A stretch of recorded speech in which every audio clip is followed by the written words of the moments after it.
يعني سوري من هالكلمة كأنه في نوع من الفوضى، وبعدين هذه كلها عن طريق مجلس دبي الرياضي لأنه بتدخل في التقييم. فرجاء شباب نلتزم شوية، يا نحضر المحاضرة وبعدين يكون في شوي نوع من الهدوء. بعد ما تنتهي المحاضرة كل واحد بيسولف يضحك، ما عندنا مشكلة وتقدر تطلع، لكن نتمنى أنه ما يكون فيه وايد الحركة، الدخول والخروج الدخول والخروج، لأن هاي تأثر على المحاضر وتأثر على المحاضرات، وهذه المحاضرات كلها لأن هاي شوي الملاحظات جتنا البارح أن شوي في المحاضرات وخصوصا أنها منقولة على الهواء، المحاضرات اللي تكون منقولة على الهواء شوي نلتزم فيها. ومشكورين وجزاكم الله.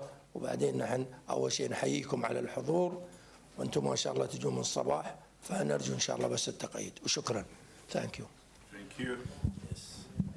About people to be a little bit silent and because this is coming live for the club and this is. We will have like interactive lecture. You know, we want people to ask questions. Yeah, ask question, okay, but not going and coming. Play video games. Yeah. This will be beneficial. That's good. What do we need? Close.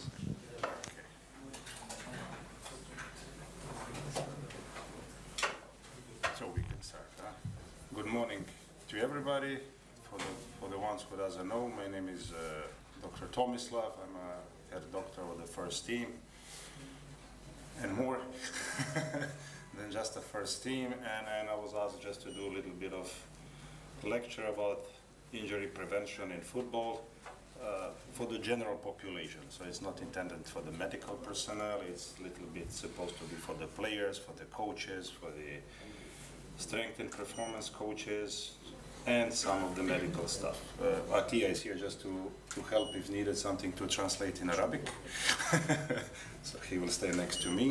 And if you have any kind of questions, please you can ask. The idea of the lecture is to be a little bit more interactive, that I will ask a few questions, you can ask me. Hopefully we get some kind of conclusion. As my old professors say,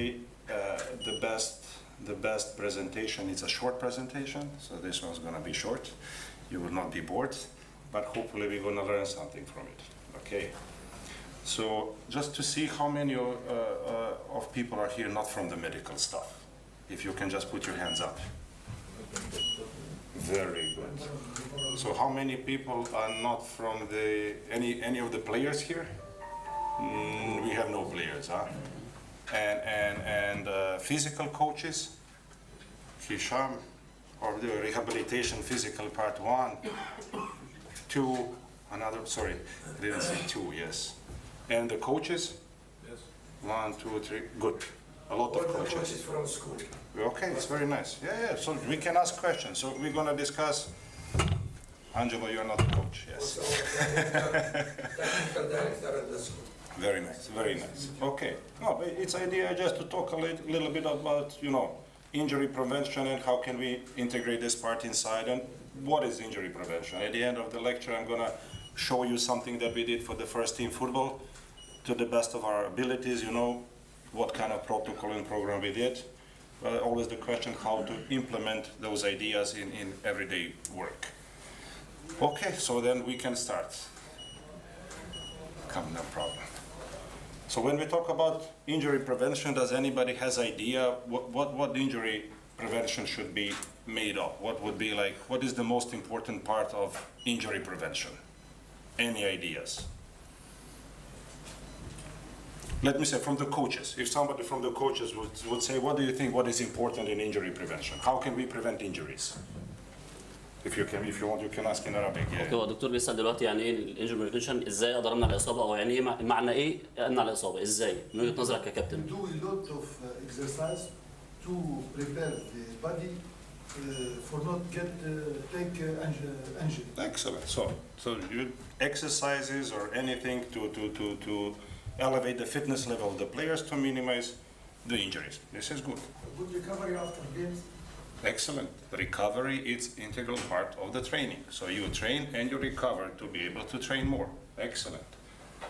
What the coaches think more? Training and recovery. That's the job of the coaches.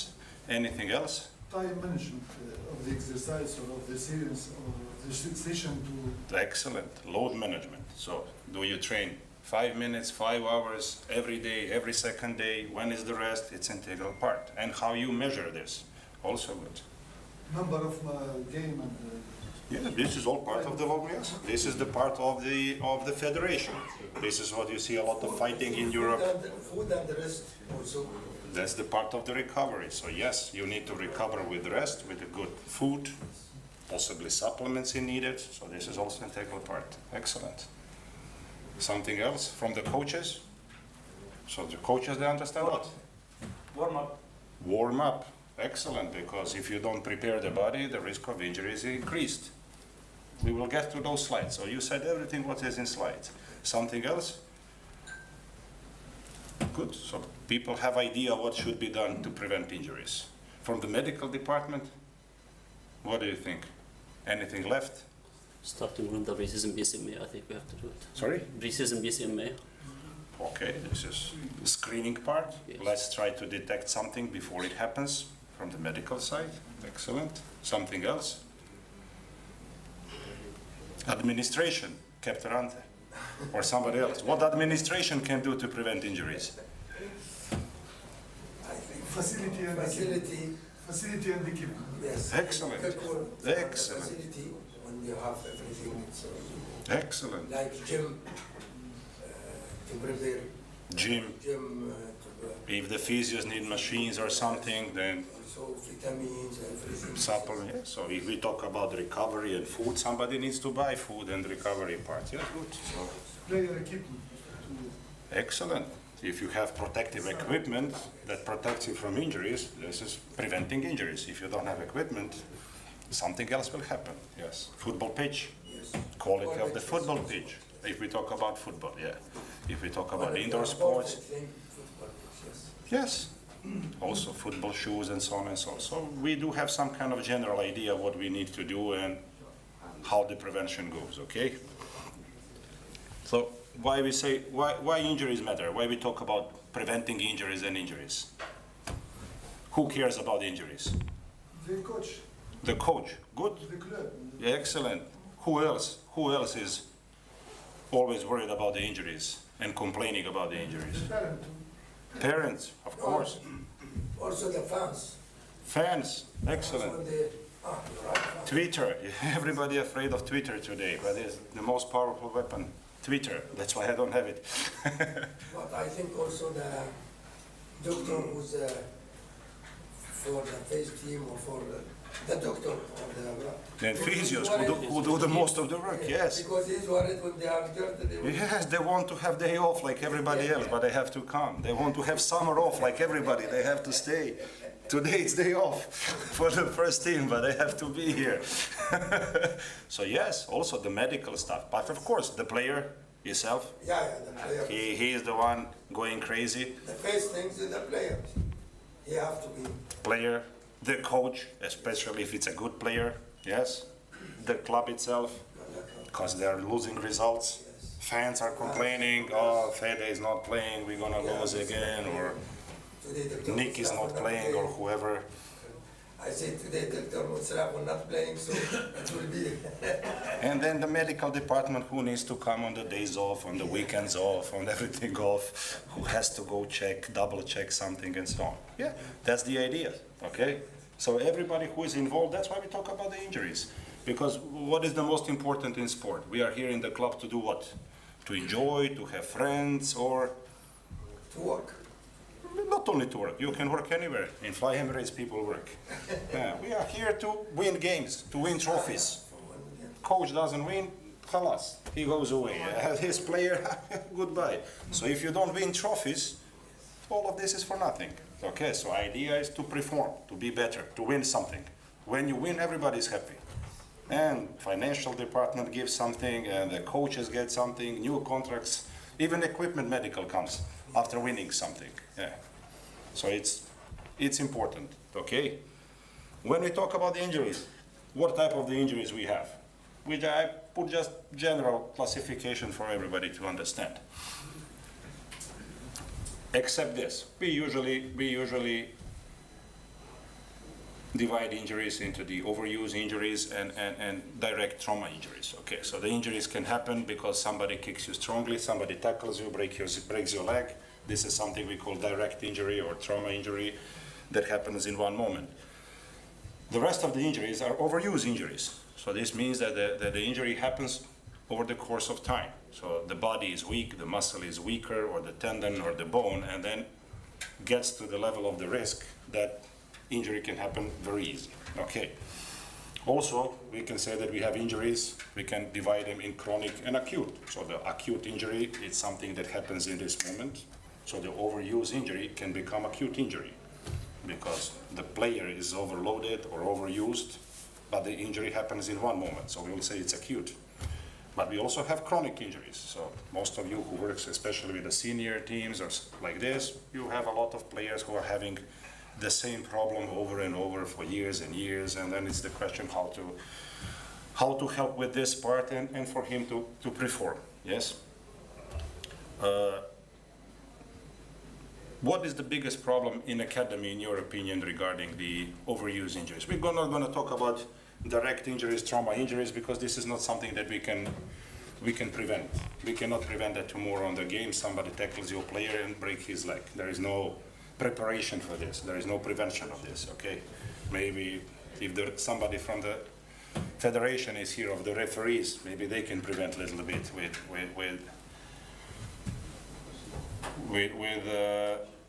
doing a preventive part on the pitch, talking to the players and the coaches. But what we can focus on is overuse injuries, because that's the only part that we can influence. As you said before, how we train, how we rest, how much we train, what kind of equipment we use, and all of this. So basically, the only part that we can influence is going to be overuse injuries.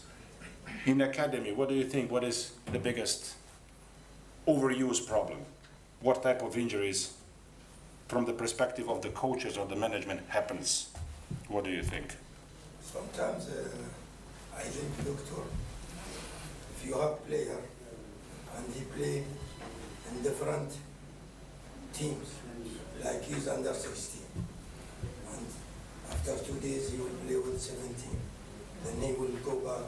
That's the load part of the management. It means that somebody who is supposed to run 100 of something per week, it's running 250. Yeah, so we can say immediately. And the training will be different here, different here. Absolutely. Also with the coaches, and every coach has different system, little bit, different approach, and so on and so on.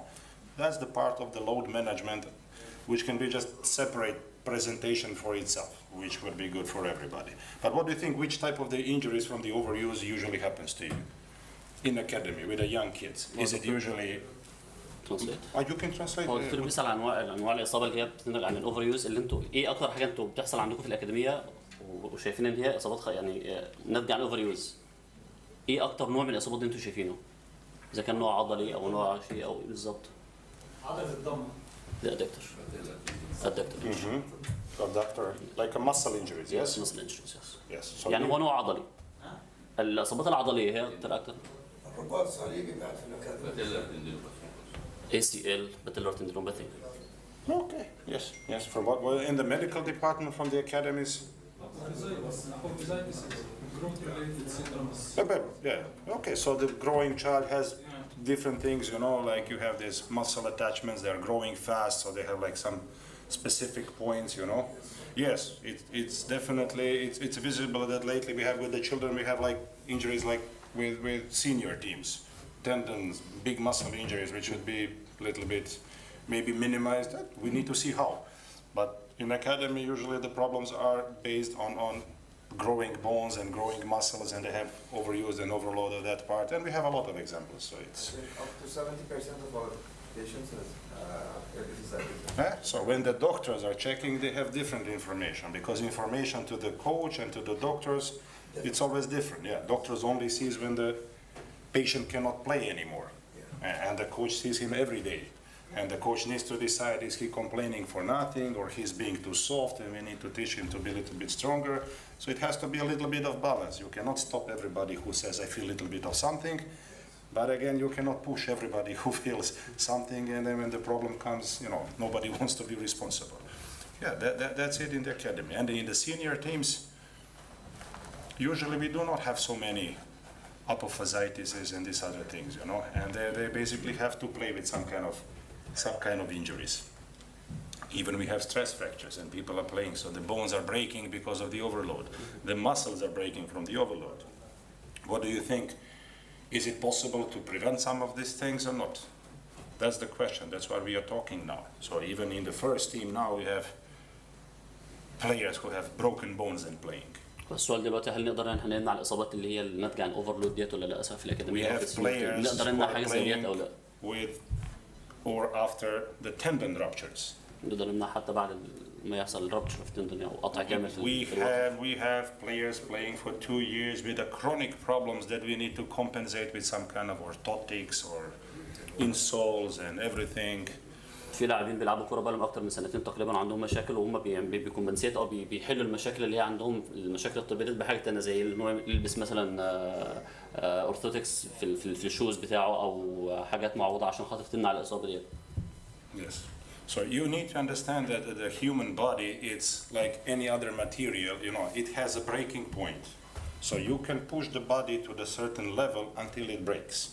We can talk about any material, let me say this, wire or any kind of metallic. You can break it, you can bend it to the certain point, it will come back. It is called elastic deformity. You can bend it, but it will come back to the normal position. If you bend it too strong, the bar will stay bended. It's not broken, but you can see it's called plastic deformity. If you go many times or if you push more, it will break. It's called breaking point. The same happens with the bones.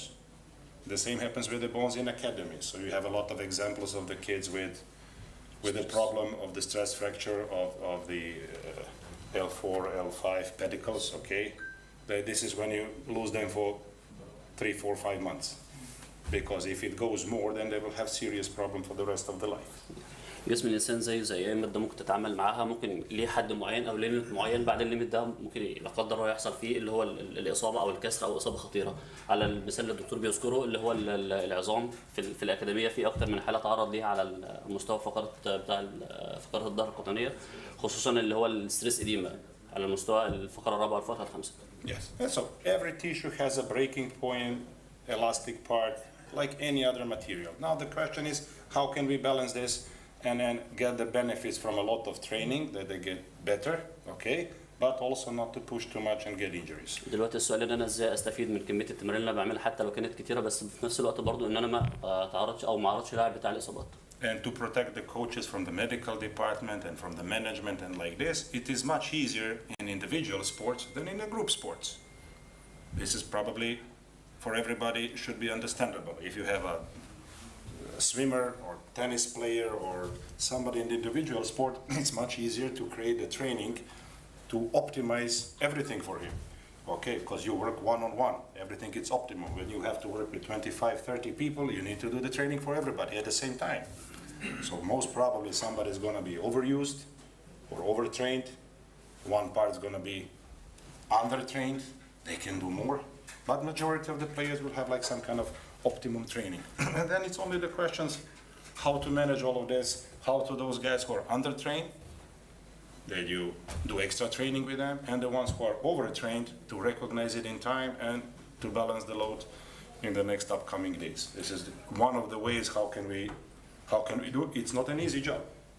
It takes a lot of experience, it takes a lot of knowledge, and also help from other stuff, how to measure the load, how to get information from the medical staff, sometimes from the parents if the information is not coming, and so on. So to protect the coaches on that level, not easy for them. So they need to have all available informations in time.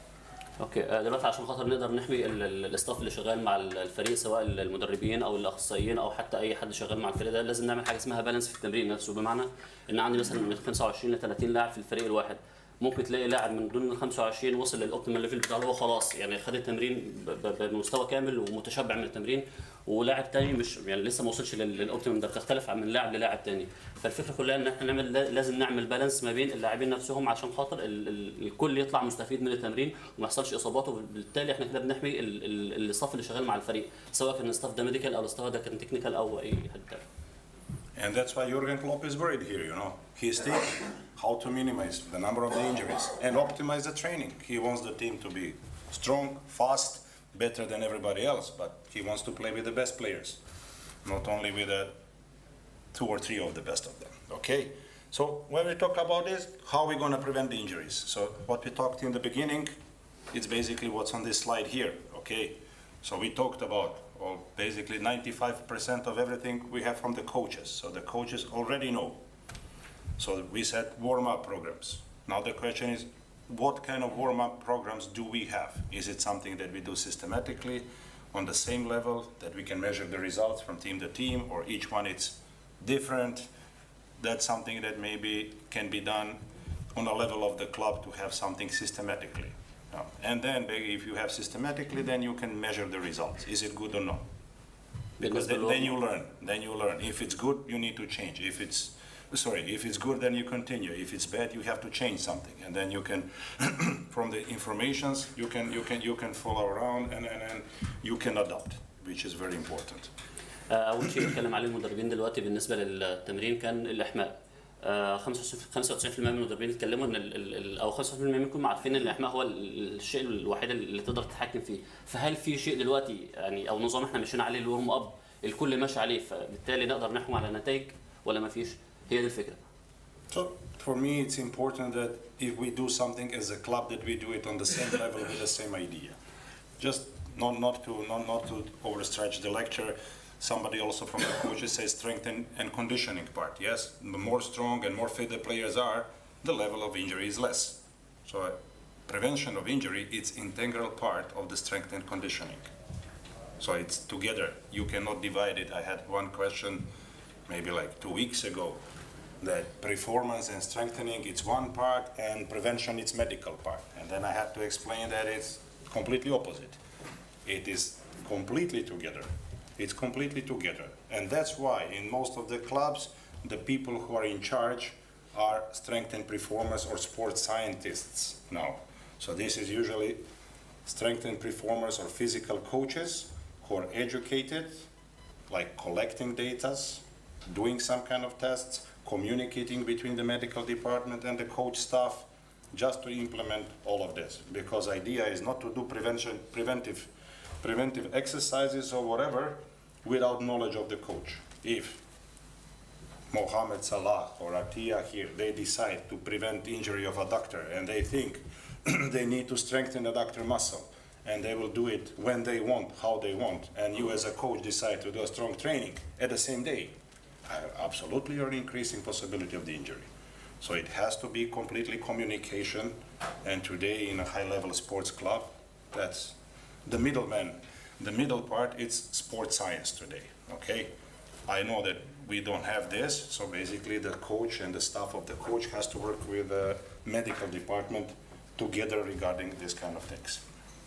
Then regarding the other things, neuromuscular training, this proprioception and other things, it's the part where the physio and the medical department can help with the coaches to implement this kind of exercises into the training, into the warm-ups, after the trainings and other things.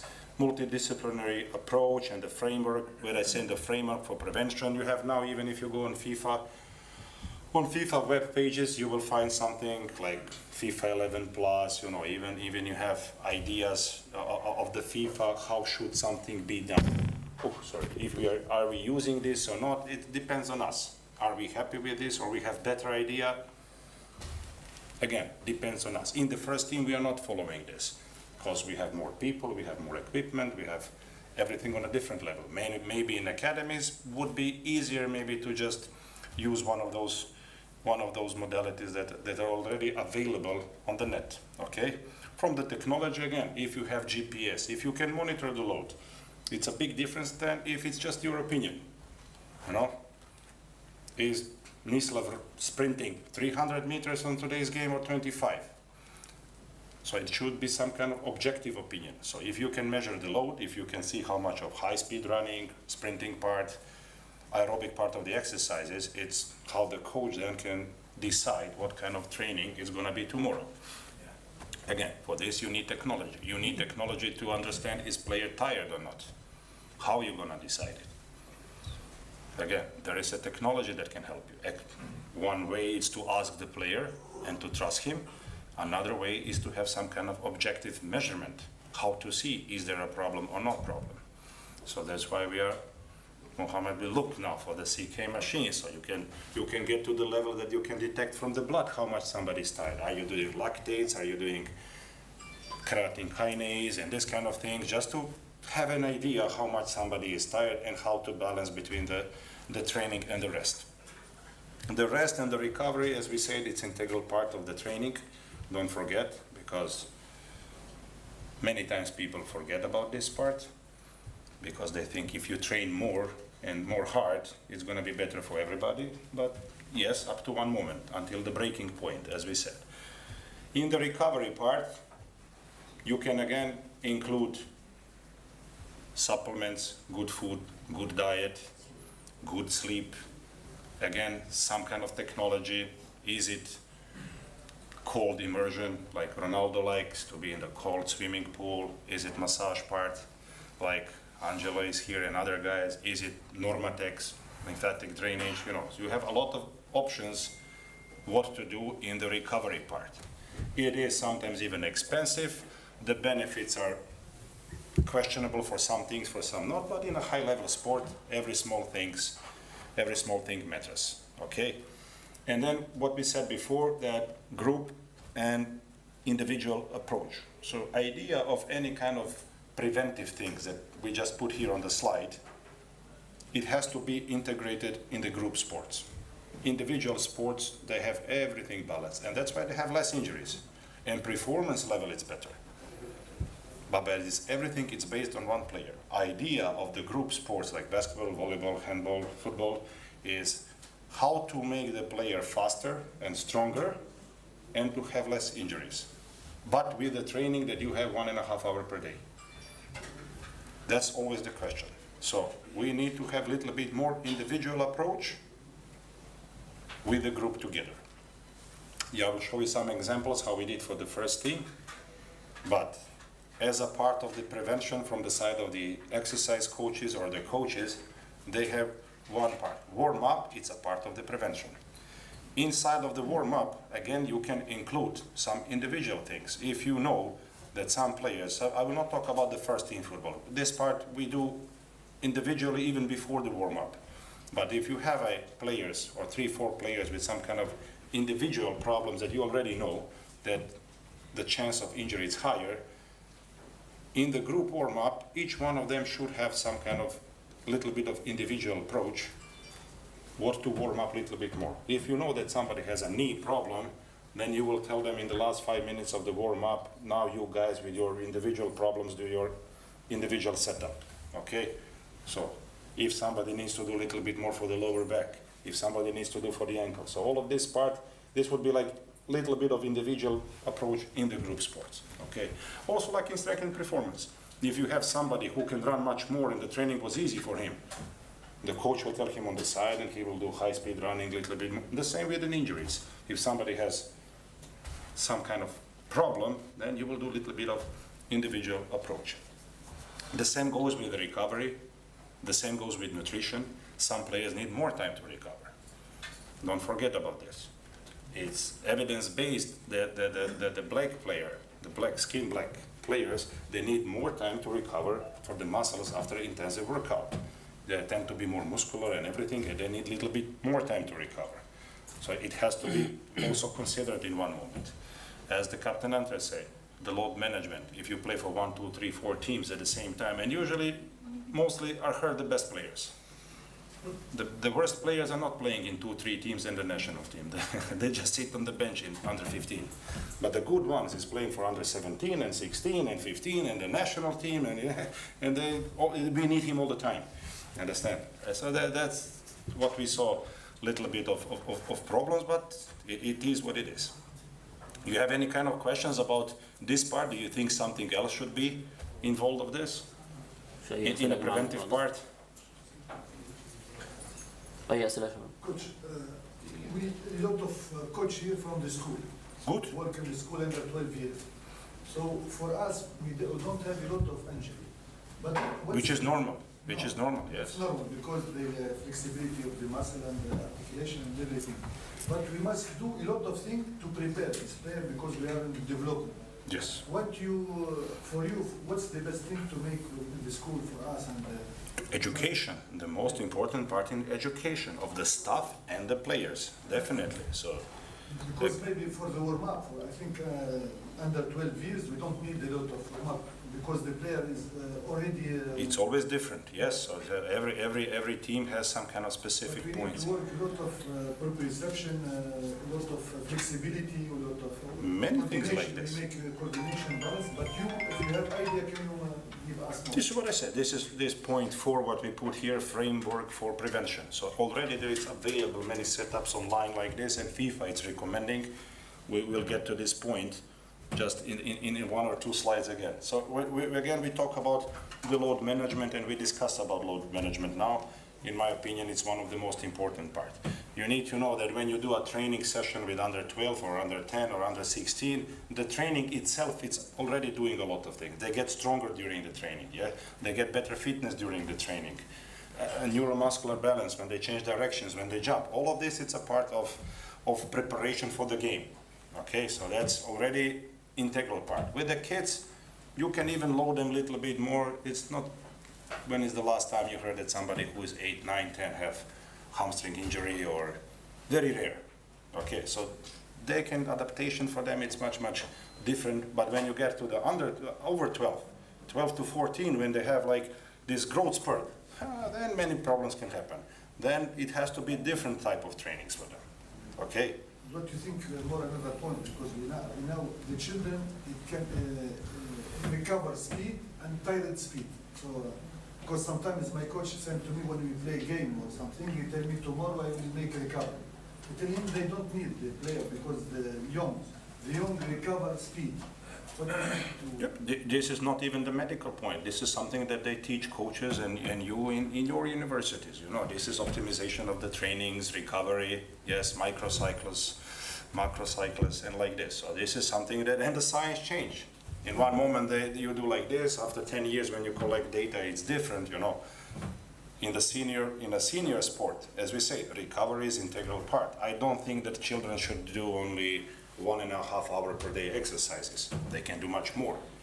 The problem is today that the children, but now we go in a different direction. You know, they are just doing 1.5 hours of football and 5 hours of Fortnite. If they go outside and play a little bit of basketball or just playing anything else with their friends, would be much better. You understand? This is also development and like this. But recovery, this, the coaches, for me, the most important is to have, especially for the load management, to have some kind of framework.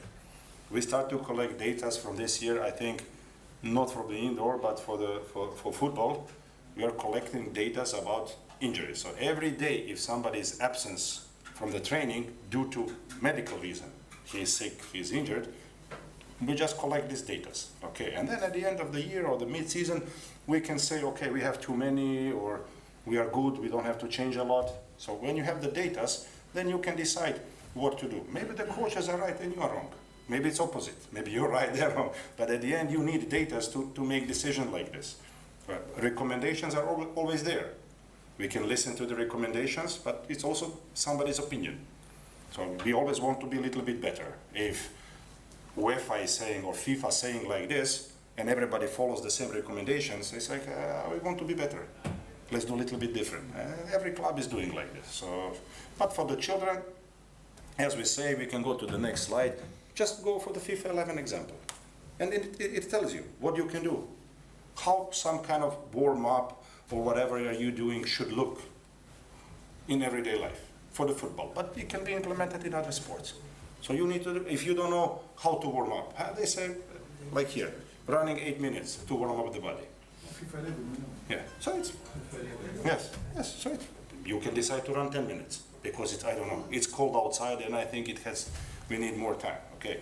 Then you have from the dynamic stretching in the beginning, plyometrics, how many times you cannot do strong exercises and plyometrics on everyday basis because you are increasing chance of the injury.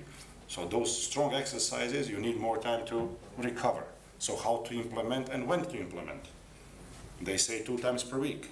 For you, depends on number of trainings. Is it Ramadan? Is it school off? In a sense, do you have 1 or 3 games per week or a tournament? So it all depends on these kind of things. But you have to think that you have to implement those kind of exercises in everyday work on a weekly basis. So when we talk about this, we don't talk about day to day. We talk about 1 week, 1 month, 1 year. Okay, so the idea is that the players are getting better and better in how to implement this part. So if you know for the FIFA 11, that's okay. But this is just one example to have a framework. And if, let me say, if academy decide to follow this framework or any framework that you put together, do it for the 1 year or for the 6 months. Hopefully management don't kick you out because there's too many injuries or we lose too many games. But at least you collect the data to see is the job done good or not? Do you have to change something from this or not? A decision cannot be made on everyday basis or on a weekly basis. This is something that you, after 1 year, you basically see the result. Is this example working or not for you? Yes. And again, from the management is to control, are the coaches and physios or anybody else who is helping in this part doing those frameworks as it should be, because everybody can say yes I'm doing and they're not doing it. I have examples from other clubs. I asked one coach who is in another club, I know him very long time from my country, how you implement your part here in UAE and in Saudi Arabia when you were there, when you don't have equipment for the academies like this. I calculate the load management that I had in Europe. I decreased 10%. I try to do it, but the management is not happy if they have day off. So I cheat the management. So on Wednesday, I do tactics, we play foot tennis. So basically, physically, they get recovery. Management is happy because they train every day. So it's always possible. It's always possible. If the coach thinks they need recovery or something, they can make 2 hours training. But it doesn't have to be high-speed running, doesn't have to be sprinting, it can be, everybody can adapt, okay? That's one, because, if the coach put the day off, they are lazy, they don't want to train. But we said that recovery is integral part of the load management. So it has to be, it's good that everybody's here, that everybody can talk with everybody on this moment, FIFA 11 is just one of examples. You have a lot of examples, you can create your frameworks, which benefits for you. It's not the same for under 18 teams, it's not the same for senior teams, it's not the same for the under 10 teams. Create your frameworks, keep inside, and then see how it works. This is just one part of the strength and performance exercises. We don't talk. You can create your framework for the food. Don't forget, good diet, it's important. Okay, good diet doesn't mean or diversity in the diet. You speak with people, they have to eat different type of foods, 5 times per day and so on. And they say, yeah, I eat one day McDonald's, another day Kentucky Fried Chicken, and the next time I eat the Shake Shack and like this. Right? So it's also a very important part. And I will tell you from my standpoint, I come from the country which is basically in the last 20 years very good in football, and before, when we were Yugoslavia. A lot of talents in like this. But here you have more talent. So you have kids who are like more explosive than white people. You have black kids who are faster, they jump higher, you understand? It's like, so the physical part, it's on your side. Just to develop those kids to become good football players. But if they eat junk food, if they don't see it as opportunity for themselves, not too many of them will come to the high level. It starts from the academy, from home, from the parents, and so on. But that's another story. Okay. Some interesting facts in these kind of things. It's, as you see here, based on UEFA. There is UEFA is doing a little bit of serious research for the last 20, 25 years, 24 years now. All Champions League clubs are collecting the data of the injuries. And then, fortunately, my club was one of those clubs, and I was there for 12 years. I was included, so we have all these informations for free. And now I think this is for 23. They saw that almost 90% of all injuries in the senior football Champions League, it's like Barcelona, Real Madrid, Chelsea, Manchester United, Bayern, is hamstrings. A lot of hamstrings injuries. 19%. And it's increasing. It's increasing. It's visible that it's increasing.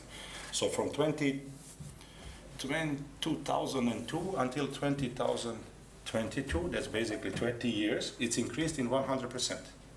So the incidence of hamstring injuries increased 100%, exactly, double. The reason is one, the number of hamstrings is getting higher, but also because this is the percentage of the whole injuries, and other injuries are decreasing a little bit. So it means that the clubs are implementing some kind of prevention programs, and some others are decreasing, but those muscles are coming up. Why? Because everybody wants them to be faster.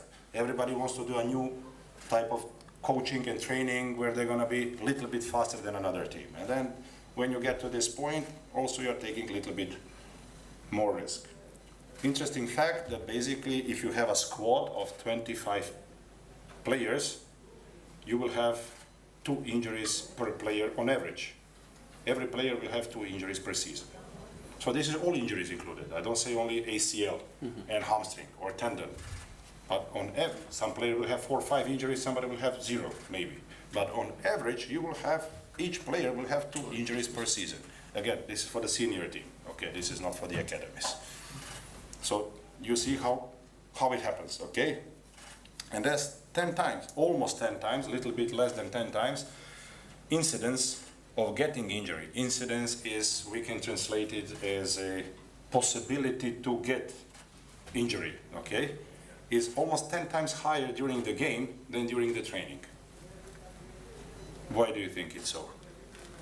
Why during the game it's almost 10 times possibility to get injury higher than during the training?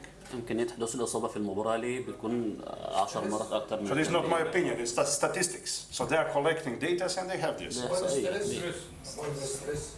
But probably intensity of the game, it's more than the training. So it's like they go like, sorry? Speak, you can say. Warm up not good.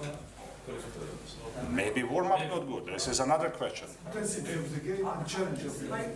Yes, yes. Intensity of the game and physical and mental, it's much bigger than the training. So if somebody feels tired or some kind of problems on the training, they don't go like crazy.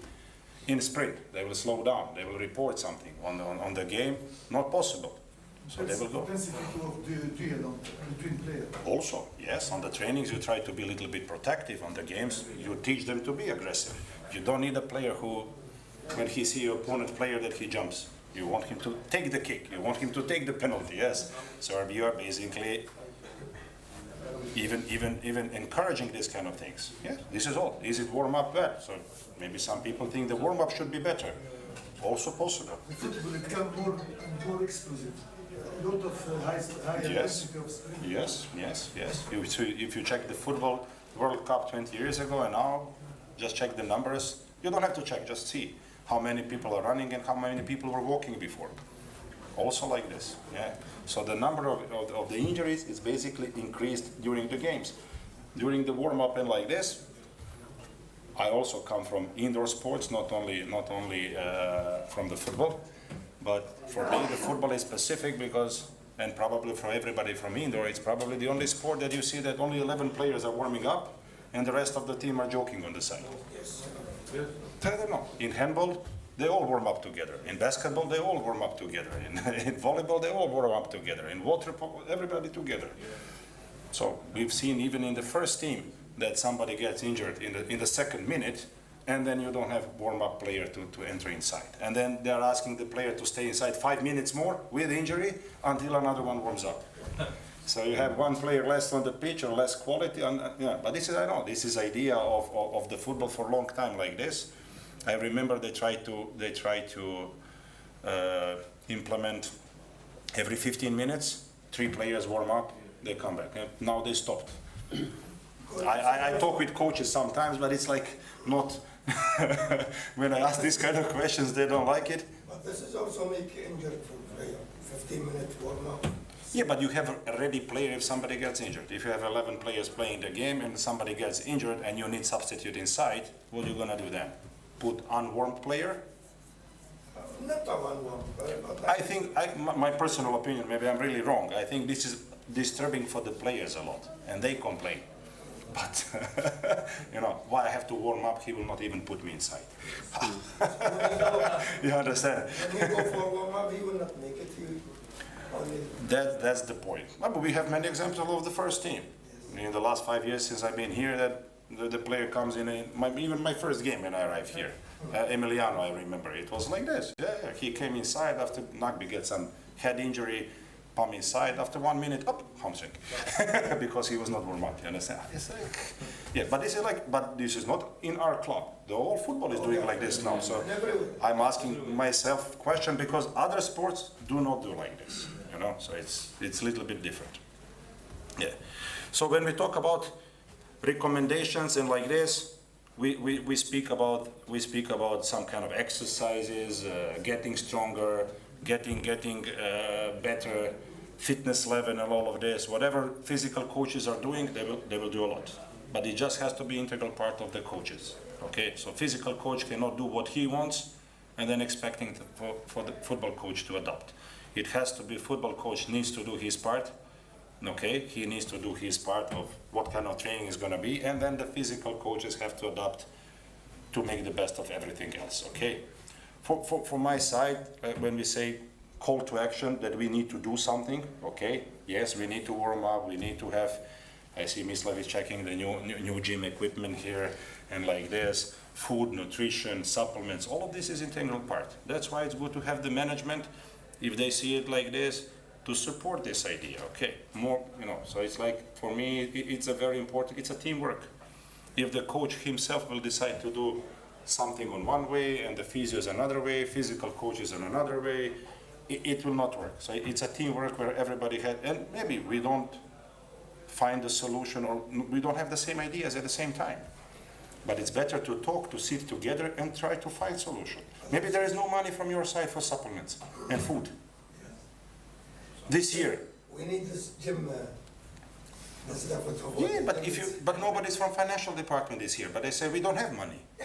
We have only 100 of something now. Always they have. Okay, but then when you have like this and you ask 5 things and then at the end you get nothing. Okay, but let's with this 100, let's this year do this, next year this. So everybody has idea what to do, how to do, and why to do it. We are waiting for the gym. Excellent, this is one part. Maybe this year gym, next gym swimming pool, the next year, I don't know, equipment for the coaches or better salary to stimulate them, you know. The next time something else, better contracts, whatever. Yeah, it's all integral part. You get the coach who is not happy or the physio, and you have the framework of what they need to do, how they do it. Not motivated. And then the result, like you have a player who is not motivated to play the game, and his performance are not very good, yeah. So it's for everybody like this, but that's why it's important that we all together and to talk about this. I just want to show you, see, we have very nice pictures, huh?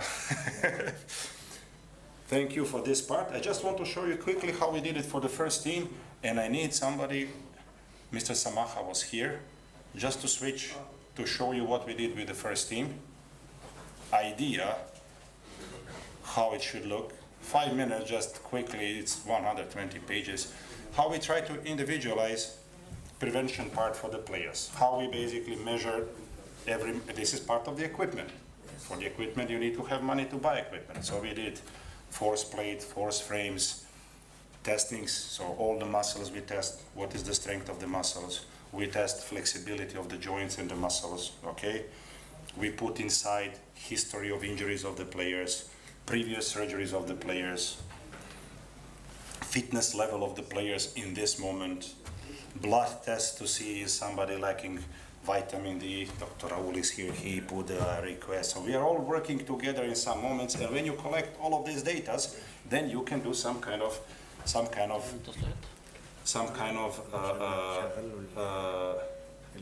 injury prevention program on an individual basis.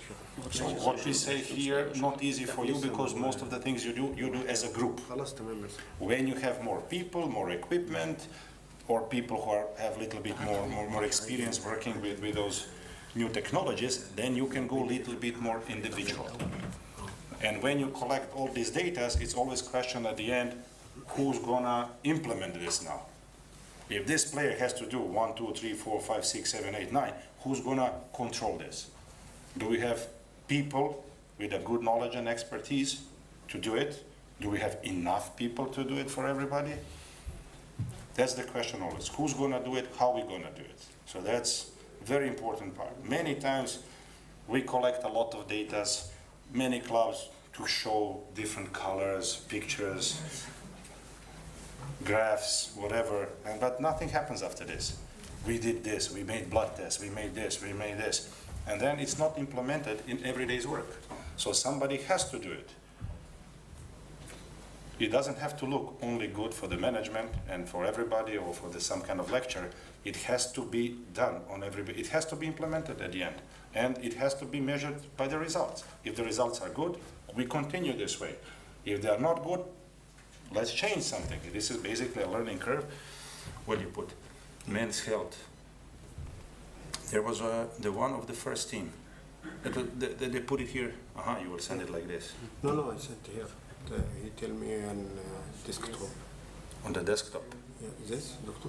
I don't know. I don't see the name. But it could be a PDF file here.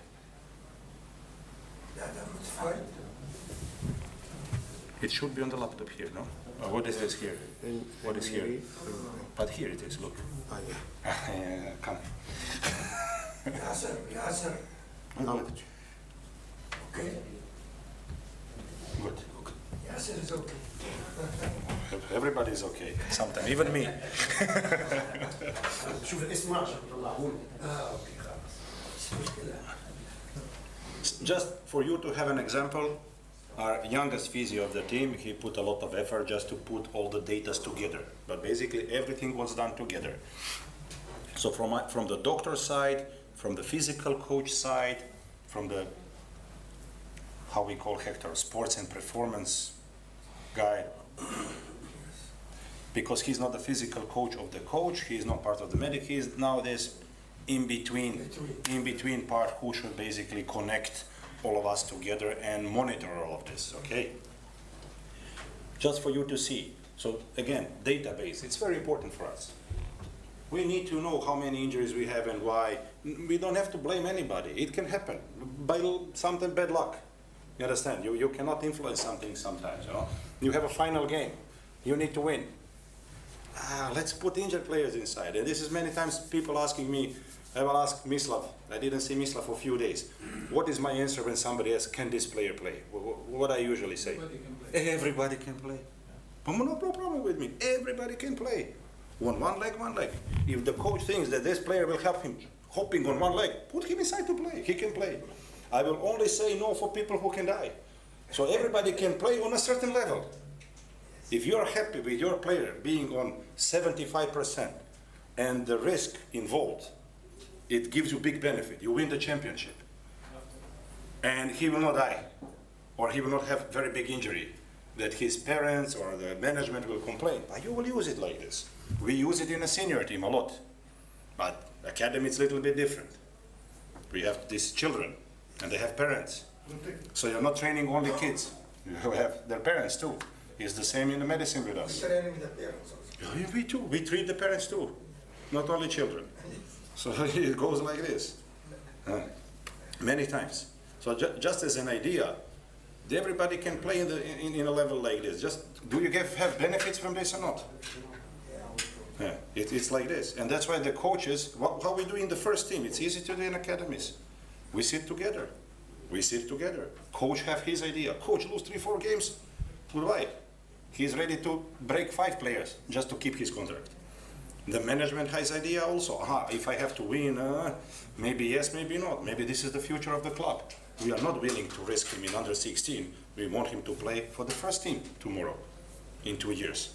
So it's a different mentality. Sometimes the players, Don't forget about the players. They have their ideas. Sometimes they want to play, don't want to play. Sometimes they want to play with injuries because agent is coming to see. It's an important game. I want to participate. The bonus here, if I play 20 minutes, you know, there is different types of contracts, especially in the senior sport, you know. If they play more than 60% of the games, they get something. If they play less, you know, so sometimes players are pushing even. But if the medical department and the coach sees that he's not fit to play, that we cannot use him to win the game, why to put him inside? And then because of him, you get 3 goals. Okay, so it's always very important communication and everybody to agree, especially when it's a high risk involved. And people are sometimes willing to accept high risk. Even in the first team football, we had bilateral stress fracture last year of the tibia, which involves like completely breaking your lower legs, maybe career-ending injuries. It was accepted by everybody. Doctor, don't stop. I just evaluate the risk. And if people understand and accept, then we are here to help. You want player to play with a ductal muscle injury and there is a risk that he will have bigger injury. The medical department is not here to stop you. We are not your father, mother, whatever. We are just assessing the risk. But if everybody is willing to accept this risk, then the medical department should try to help with this adductor injury, let me say. Even knowing that injury can get worse. Not to kill the player, not waiting for him to get bigger injury to say, aha, I told you so. No, the idea is that we go in the same direction at the end. Force frame, we're just saying here what we are doing, and I think that you know, especially, maybe Alavir not so much, but academy and even indoor, you are using the equipment we have in the first team, yes? So you're all available. Mislav is coming all the time. You are coming all the time. Rami, you are football now, yeah, but even indoor, you are using for some indoor people also, okay? So you can test this anytime you want. It's equipment that we pay. We allow everybody, just don't do it during the first team training or the rehabilitation. So the only idea is not to disturb the first team. You can come 7, 8, 10, 11 o'clock, evening, morning, today's day off. Gym is here, you come inside and you can test your players, okay? It will help you a lot. It will help you a lot, okay? Just don't break something, but we have cameras. Yeah. And you have people who know this. He started last year, now he came to the level of here. You have Maz and Kresho and Mislav who understands this a little bit more, just because they're using those machines more.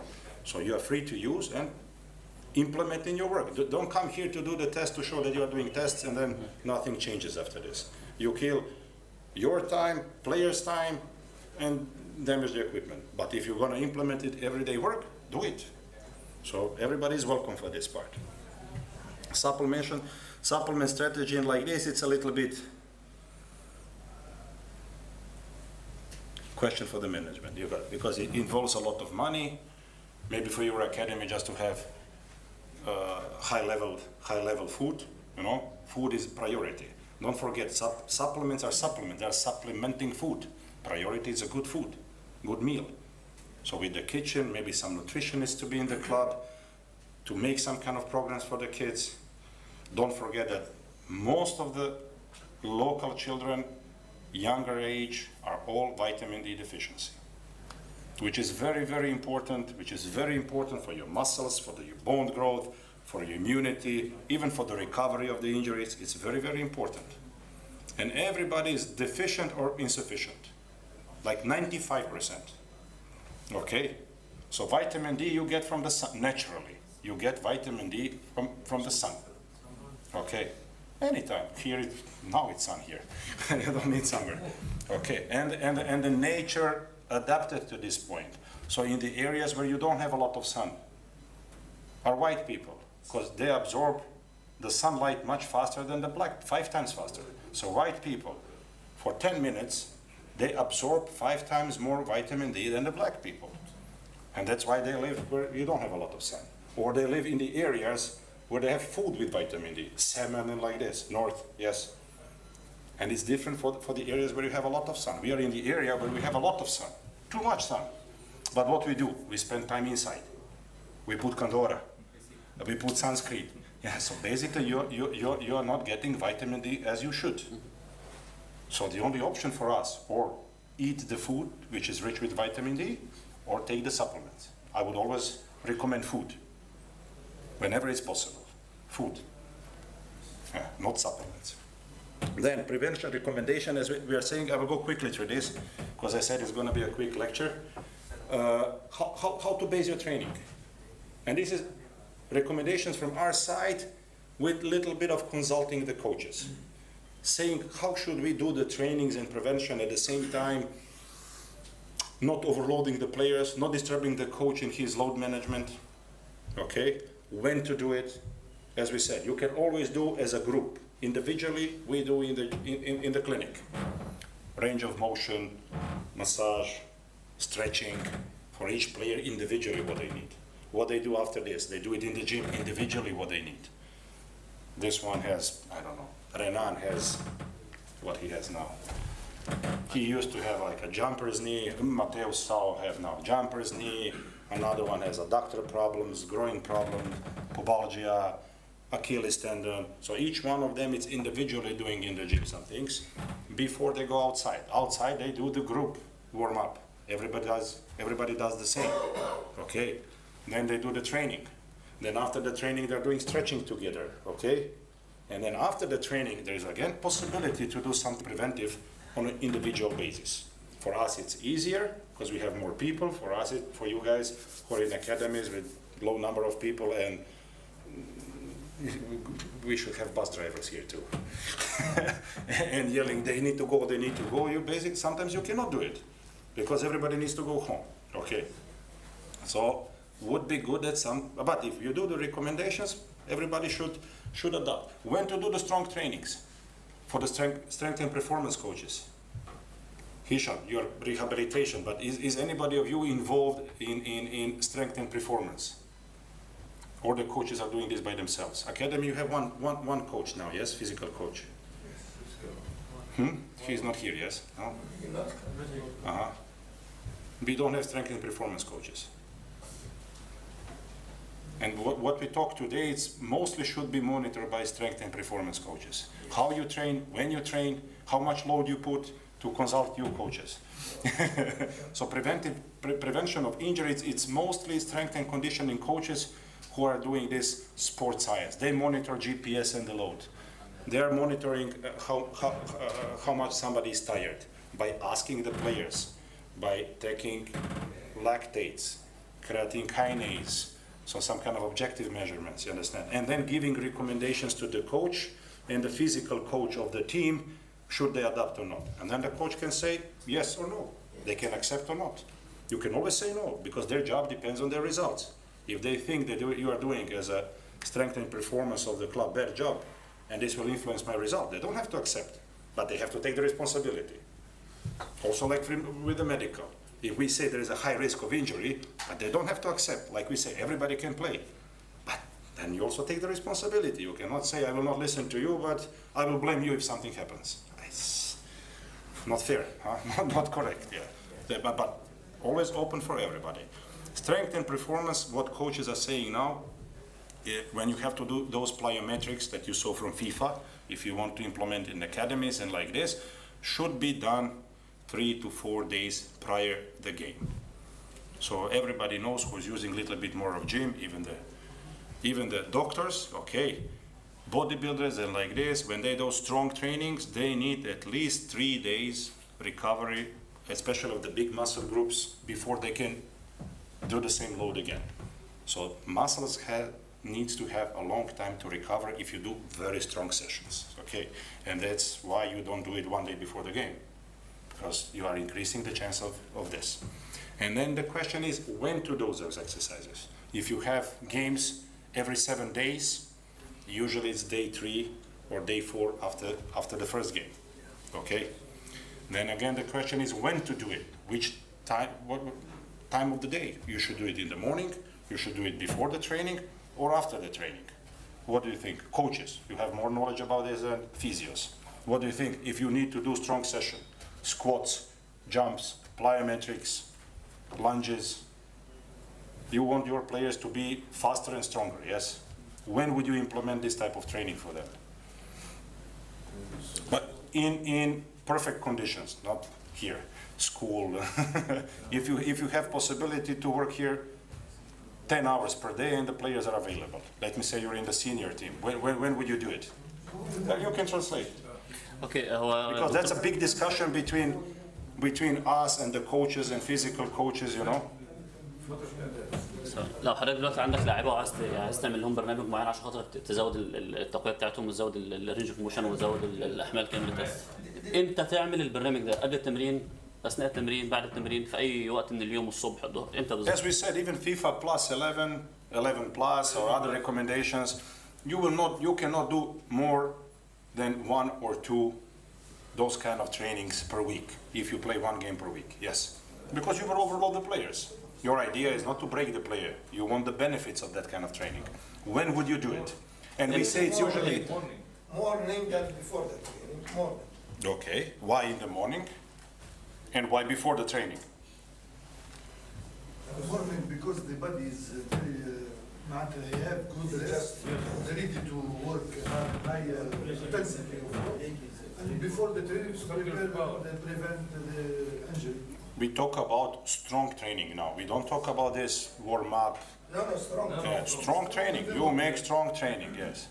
But if you do a strong training before the training, okay, you can ask the coaches, or Hisham will ask something. I will just say, you need to ask the coach. If you do very high intensity plyometric work before the training, then how the training should look. What you said before, the coach must adaptate.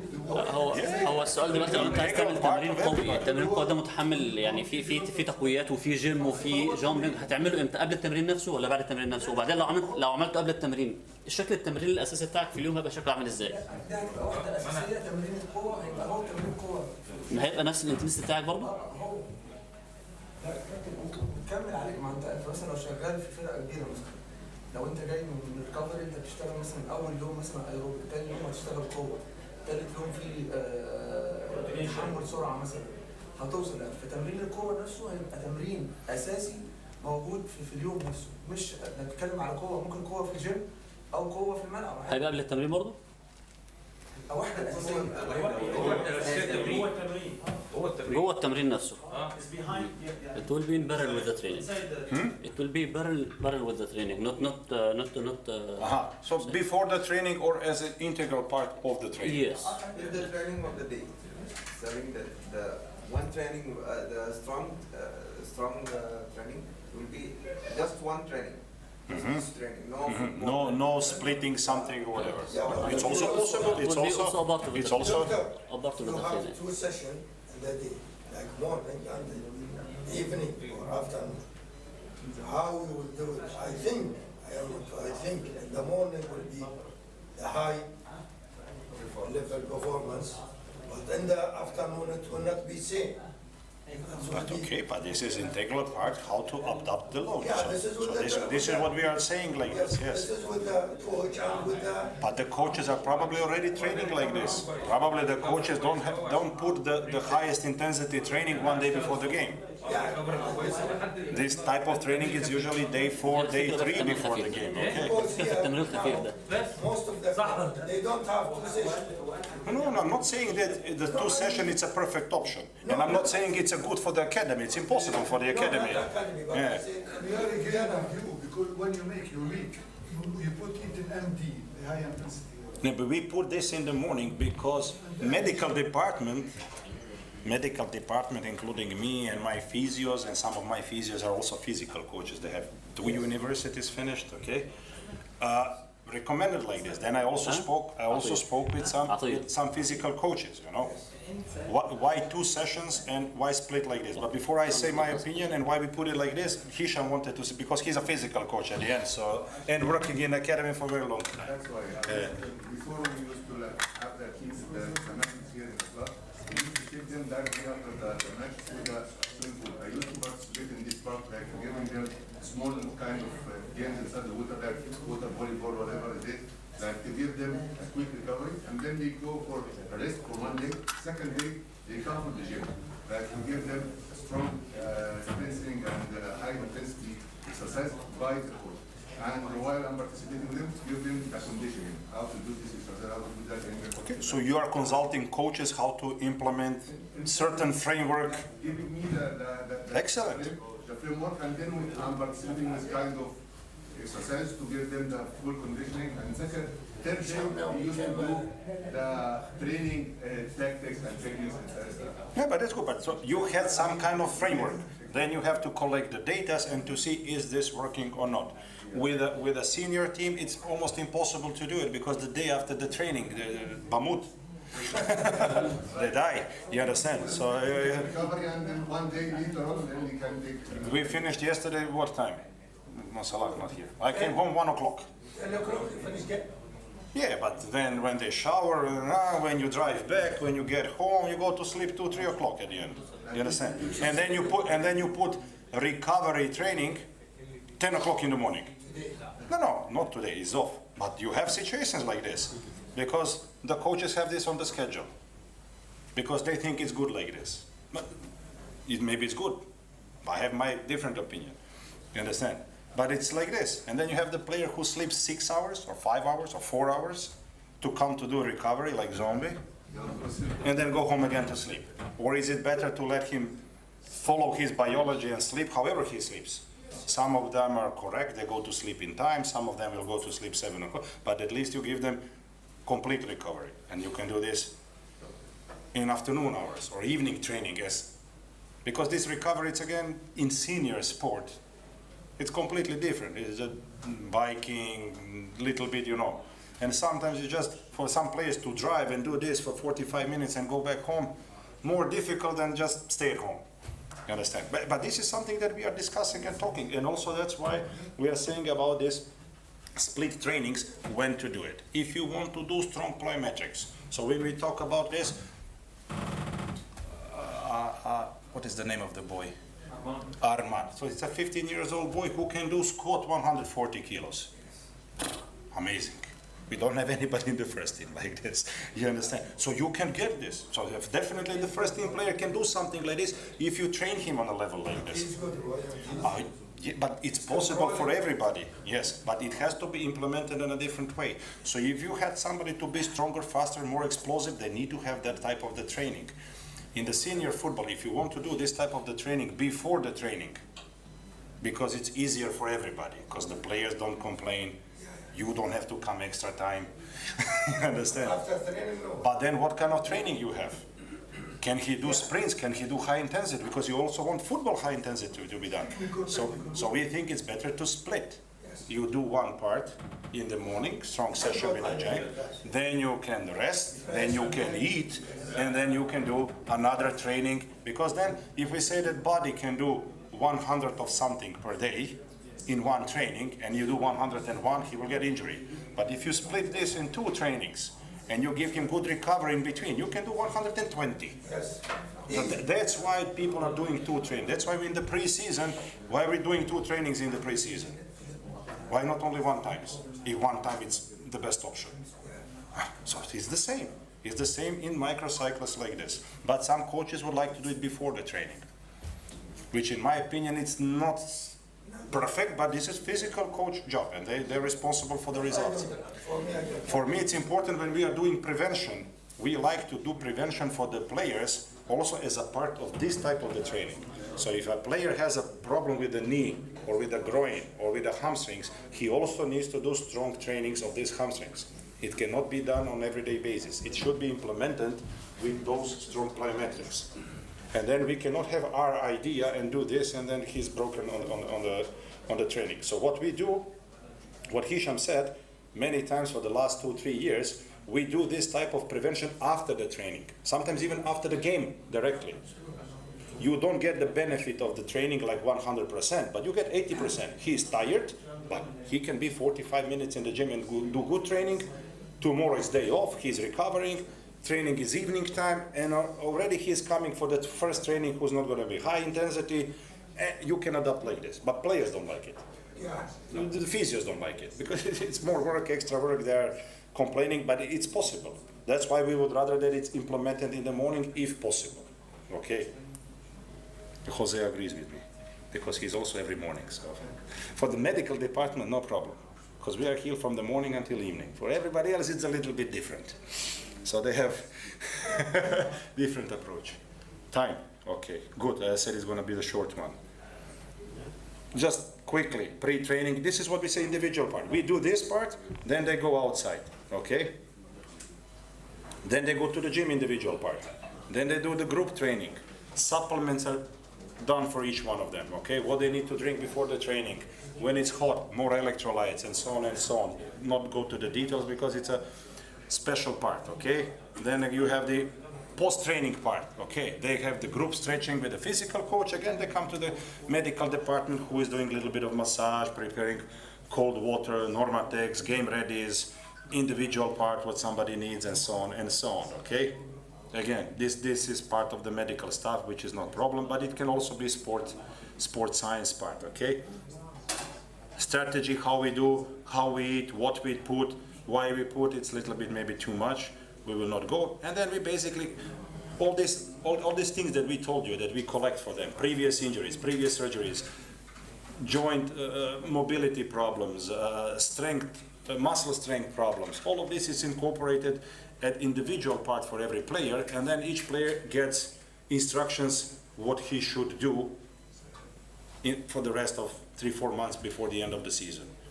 Now, can we monitor this and help them? Yes, to a certain level, but to do it on a level that we really take care of each one specifically, you need much more people. So part of the responsibility goes for him, because he was with the national team and we were doing all of this, okay? But again, we know his problems, strong flexibility part, and everything, it's included inside what they need to do. And even, you can put which test and like this, what has to be the focus, is it from the food and to the strength and this. And then each player gets this, this is probably a lot of pages, because for 25 players, each one has some things. And at the end, database, you need to have the database. Even if you're doing something wrong and you want to be better, you need to know, what are you doing wrong or not? Are you getting better or not? You need to have some kind of statistics at the end, okay? On a daily basis, we do it on a daily basis. We have one physio who is just for this and like this. And if you want to go, click here, they can get everything insert. Mobility, flexibility. So for each player, we collect all of these data, force frames for everybody, compare with the beginning of the season. Okay, adductor, abductors, norboard, whatever, quad.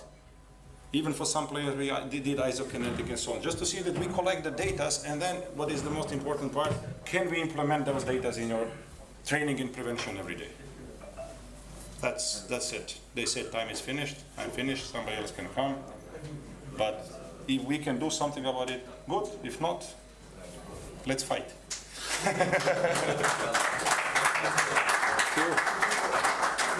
But it would be good at financial department this year.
للفيميلز اقل ب5 سنوات.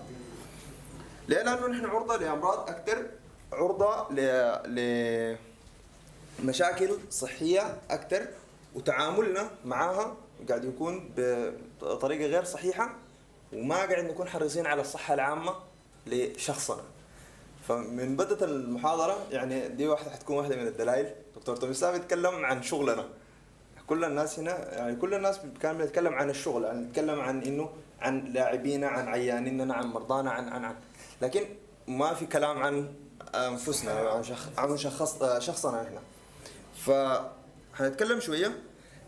دي فاكتس حقائق الناس المفروض تاخذها كمسلمات. ليه؟ بستاديز، بايفيدنس بيزد ستاديز. في الهارت ديزيزز، في امراض القلب للرجال هي more than 90% من الديثز، اكثر من 92% من اسباب الوفيات هي بالهارت ديزيزز. ففي الاستادي اللي اتعملت 209 ميل وصاد 130 فيميل ديل المصابين بامراض القلب كلها، من الذبحات الى الفشل القلبي الى كل الامراض المؤديه للوفاه والمؤديه للامراض المستديمه. الكانسرز كمان كلها، اللنج كانسرز، الجي اي كانسرز، كل الكانسرز هي كمان في الميل اكثر من الفيميلز. السكر 26 صار كل 16. السوسايد اللي هو محاولات الانتحار او الانتحار، هم اللي جايبين لنا المرض. ايوه بالضبط كده، احنا عايزين نوصل للنقطه دي. و بعمليات القتل. طيب لما نيجي نتكلم بتفصيل اكثر عن الكارديوفاسكولار ديزيز، حنبدا اولا عن امراض القلب. امراض القلب هي اكبر سبب للوفاه وورلد وايد، في كل الاعمار، في كل الجنسيات، في كل الدول. السبب الاول للوفاه هو امراض القلب. الاستادي اتعملت في يو اس في امريكا، بتقول انه واحد من اصل كل 4 رجال متوفين هو متوفى بسبب مرض القلب. يعني ده ربع الناس بتموت بامراض القلب. لما نيجي نتكلم عن امراض القلب حنلقى انه الريسك فاكتورز او العوامل المؤهبه لها اسباب امراض القلب. الضغوطات النفسيه. اول حاجه عندنا ميديكال كوزز. نون ميديكال. الشاب ده شكله مضغوط شديد. بالله مضغوط بسببه. طيب الميديكال كوزز، اول واحد عندنا السكر. السكر كثير من مرضى السكر بيتعاملوا مع السكر ده على انه هو بس السكر بتاعي ده زايد ولا ناقص. انا هسي ما اكل سكر لانه السكر زاد، او انه هسي الان اكل سكر لانه السكر نقص. لا، هي المساله مساله تراكميه. فاحنا مثلا بنقول لكل المرضى بتاع السكر محتاجين نفحص المعدل التراكمي اللي هو ال HbA1c كله 3 شهور. ليه؟ المعدل التراكمي هو ما تراكم بمعنى الحرفي لكلمه التراكم في جسم الانسان، لا، نحن تراكم مضاعفات السكر. اهم واحد فيها اللي هو على القلب. ايوه، اللي هي الاهم واحد اللي هو اسمه اثيروسكلروزيس، اللي هو تضيق الشرايين، اللي هي دي بيسبب الذبحات القلبيه والسكتات القلبيه وكل المشاكل دي في تضيق الشرايين.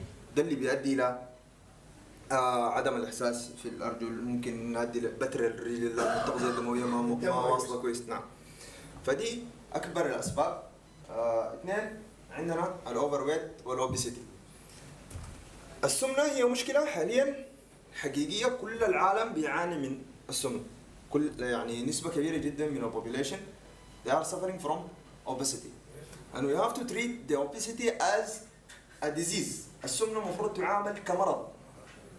ما لا والله ده سمين، لا ده لا، هي مرض، انت مصاب بالسمنه، فمحتاجين تتريد السمنه كمرض. واذا الناس تعاملت مع السمنه كمرض بنقدر نقلل منها وبنقدر نحد من اضرارها. لكن لما نتعامل معها كانها هي بس شكل اجتماعي، يعني الواحد خلاص انا في دي لحظه ما فارق شكلي كيف سمين او ضعيف، ما فارقه معي الحاجه دي، فما حتتعامل معها كمرض، ما حتقدر توصل معها لعلاج. كل المضاعفات الممكنه تحصل من السمنه حتزاد وحتضاف عليك. واحد منها السكر، الضغط، امراض القلب، كل الاشياء دي بتكون معناته السمنه مرض، نحن نتعامل معه كمرض لا بد من علاجه، لا بد من علاجه. حاليا في علاجات كثيره جدا حاليا متوفره للسمنه. اهم نحن بنبدا اول حاجه مع كل العيانين بالدايت والاكسرسايز و يعني نقول انها العادات الصحيه السليمه طيب في الاكل والشرب. العمليات اللي تصير الحين ايوه طيب في عمليات كثيره جدا. شو تاثيرها على السمنه؟ طيب وهل هي فعلا يعني صح ان يعملونها ولا تمام. لها تاثيرات ثانيه؟ تمام. اي عمليه، دهون يعني شفت الدهون؟ لا اي عمليه، في عمليات كثيره جدا. التخصص في الطب يسمى البرياتريك سيرجري. برياتريك سيرجري اللي هو جراحات السمنه. اي عمليه تقررت بواسطه الطبيب فهي دي انديكيتد، دي كده يعني لا بد من عملها. ليه؟ لانه لا تقرر اي عمليه لاي مريض سمنه، لاي مريض سمنه الا اذا كان هو محتاج العمليه، حتفشل كل السبل الثانيه. السمنه نحن بنتعامل معها كحاجه اسمها BMI Body Mass Index. بيكون دي بنحسب الكتله بتاعت جسم الانسان. الكتله الطبيعيه من 18 لحد 25. دي احنا بنشوف اي انسان نعم. ولا ايوه كل البني ادمين من 18 الى 25 ده النورمال ويت للBMI. من 25 ل 30 دي نقول انه اوفر ويت، انت بس وزنك زايد، وزنك زايد ما في ما سمنه. السمنه بتبدا من 30 وما فوق. طيب من 30 ل 40 العيان سمين، لكن دي السمنه ما حتكون دخلت في اي مضاعفات ثانيه. من 30 ل 40 فاي عيان في المنطقه دي في الرينج ده ما قاعد تتعامل له عمليه، ما قاعد تتعامل له عمليه بتاعت برياتريك سيرجري، اللي العمليات بتاعت التجميل اللي هي بتاعت شفط الدهون تحت الجلد. في عمليات بتاعت التجميل دي ما فيها، دي ما برياتريك سيرجري. اما البرياتريك سيرجري اللي تسمع عنها اللي هو قص المعده، تكميم المعده، بالون المعده، دي كلها بتتعامل لعيان اكثر من 40 BMI ويكون عنده كوموربيديتي. يعني مثلا عيان هو الBMI بتاعه اكثر من 40 وعنده معه ضغط، هنا العمليه انديكيتد، هنا العمليه لازم يعمل العيان اكثر من 40 وعنده ضغط، او اكثر من 40 عنده سكر، او اكثر من 40 عنده اي مرض في القلب. العمليه هنا انديكيتد. طيب العمليه ذاتها بعد العيان نقرر انه يا اخي والله العيان ده نحن محتاجين نعمل له عمليه. قبلها بنحاول كل الميديكال ويز، كل الطرق الطبيه بحبوب بحقن بغيرها بنحاولها. اذا فشلت فالناس تمشي بعد ذاك للعمليه، لانه العمليه بالتاكيد وقطعا عندها مضاعفات. بس دكتور نعم. الملاحظ في الفتره الاخيره نعم. في اخر 10 سنوات نعم. ان اغلب العمليات هذه اللي تقول الدكتور ما تخضع ان وزن الشخص وصل الى السمنه. طيب. يعني بعض الاوقات مجرد الشخص عنده مثلا انت قلت من 2 ل 25. ايوه. في مثلا شخص يكون عنده 28 وتشوفه عمل هالعمليه.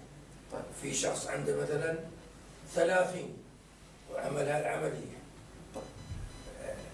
يعني والدكاتره يعني انت تقول من ناحيه طبيه صح. نعم. لكن الملاحظ ان اغلب العمليات اللي صايره الحين هي عمليات تجاريه اكثر منها انها عمليات صحيه. طيب هي العمليه اللي انا بتكلم عنها دي ما العمليات اللي انتشرت في الفتره الاخيره. العمليات اللي انتشرت في الفتره الاخيره دي اسمها فايزر، دي ما عمليات جراحيه، ما عمليات جراحيه. العيان اللي بتستعمل عمليه جراحيه فيها قص معده او تكميم للمعده دي عمليه جراحيه، دي عندها انديكيشن طبي. دي ما بتتعامل لعيان بمزاجه يجي يقول يا اخي انا والله حاسس نفسي سمين اعمل لي قص المعده، دي ما بتتعامل. اللي بتتعامل للعيانين واللي هي حاليا منتشره هي العمليات التجميليه او تحديدا عند النساء قاعدين بيطلبوا عمليات. طيب شو العمليات التجميليه؟ العمليات التجميليه انا اشوفها نفس الشيء، تكميم وشفط دهون. شفط الدهون ده بحاجه اسمها فيزر، دي تقنيه بتاعت فيزر. وقص المعده لا دي ما بتتعامل لعيان الا اذا كان طبيا محتاج عمليه لقص المعده. دكتور في الفتره الاخيره لا اذا اتعملت، اذا في طبيب عمل عمليه بتاعت تكميم للمعده او قص للمعده ما العيان ميديكالي ما محتاجه، فده مال براكتس، دي تصرف خاطئ. لانه هو العيان هو اللي بيجي يطلب العمليه دي، العيان طبعا دي بنقول عليها الكتيف سيرجريز، يعني ما في عيان بيجي المستشفى بتفرض عليه عمليه والله لا لازم نعمل لك. انا ما اتكلم بتكلم هي اللي حاصل، يعني المفروض اليوم دكتور لازم يكون فيه امانه العمل.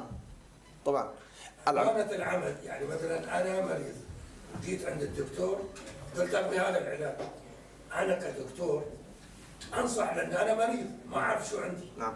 الدكتور المفروض ينصحني طبعا. ويقول لي انا هذا الشيء اشوفه مو مناسب لك ما تسوي. نعم. لكن ما في دكاتره اللي يقولون هذا. لا ما نادر. كل العمليات نادر. طيب كل العمليات الجراحيه الانتنسيف دي لقص المعده اللي اسمها جاستركتومي او لتكميم المعده بتطلب كحاله مرضيه، اصلا لا يمكن انها تعمل لاي مريض بطلبه، لا يمكن لاي جراح يعمل لاي مريض عمليه بتاعت قص المعده الا المريض هو محتاج. نحن قاعد نشوفها عندنا في المستشفى بتتعمل العمليات دي، دائما العمليات لما بتتعمل لمرضى مستحقين للعمليه، اما العمليات التجميليه اللي هي ما عمليات جراحيه، دي عمليات بتاعت شفط الدهون تحت الجلد، دي براحه واحد ثاني خالص، دي ما برياتريك سيرجري، دي جزء ثاني خالص من الجراحه، دي اللي هو الطب التجميلي اللي هسه حاليا منتشر جدا عند اخصائيين الجلديه واخصائيين الجراحه التجميليه. بس هي سبب من اسباب تنزيل الوزن بعد نزل الوزن. طبعا.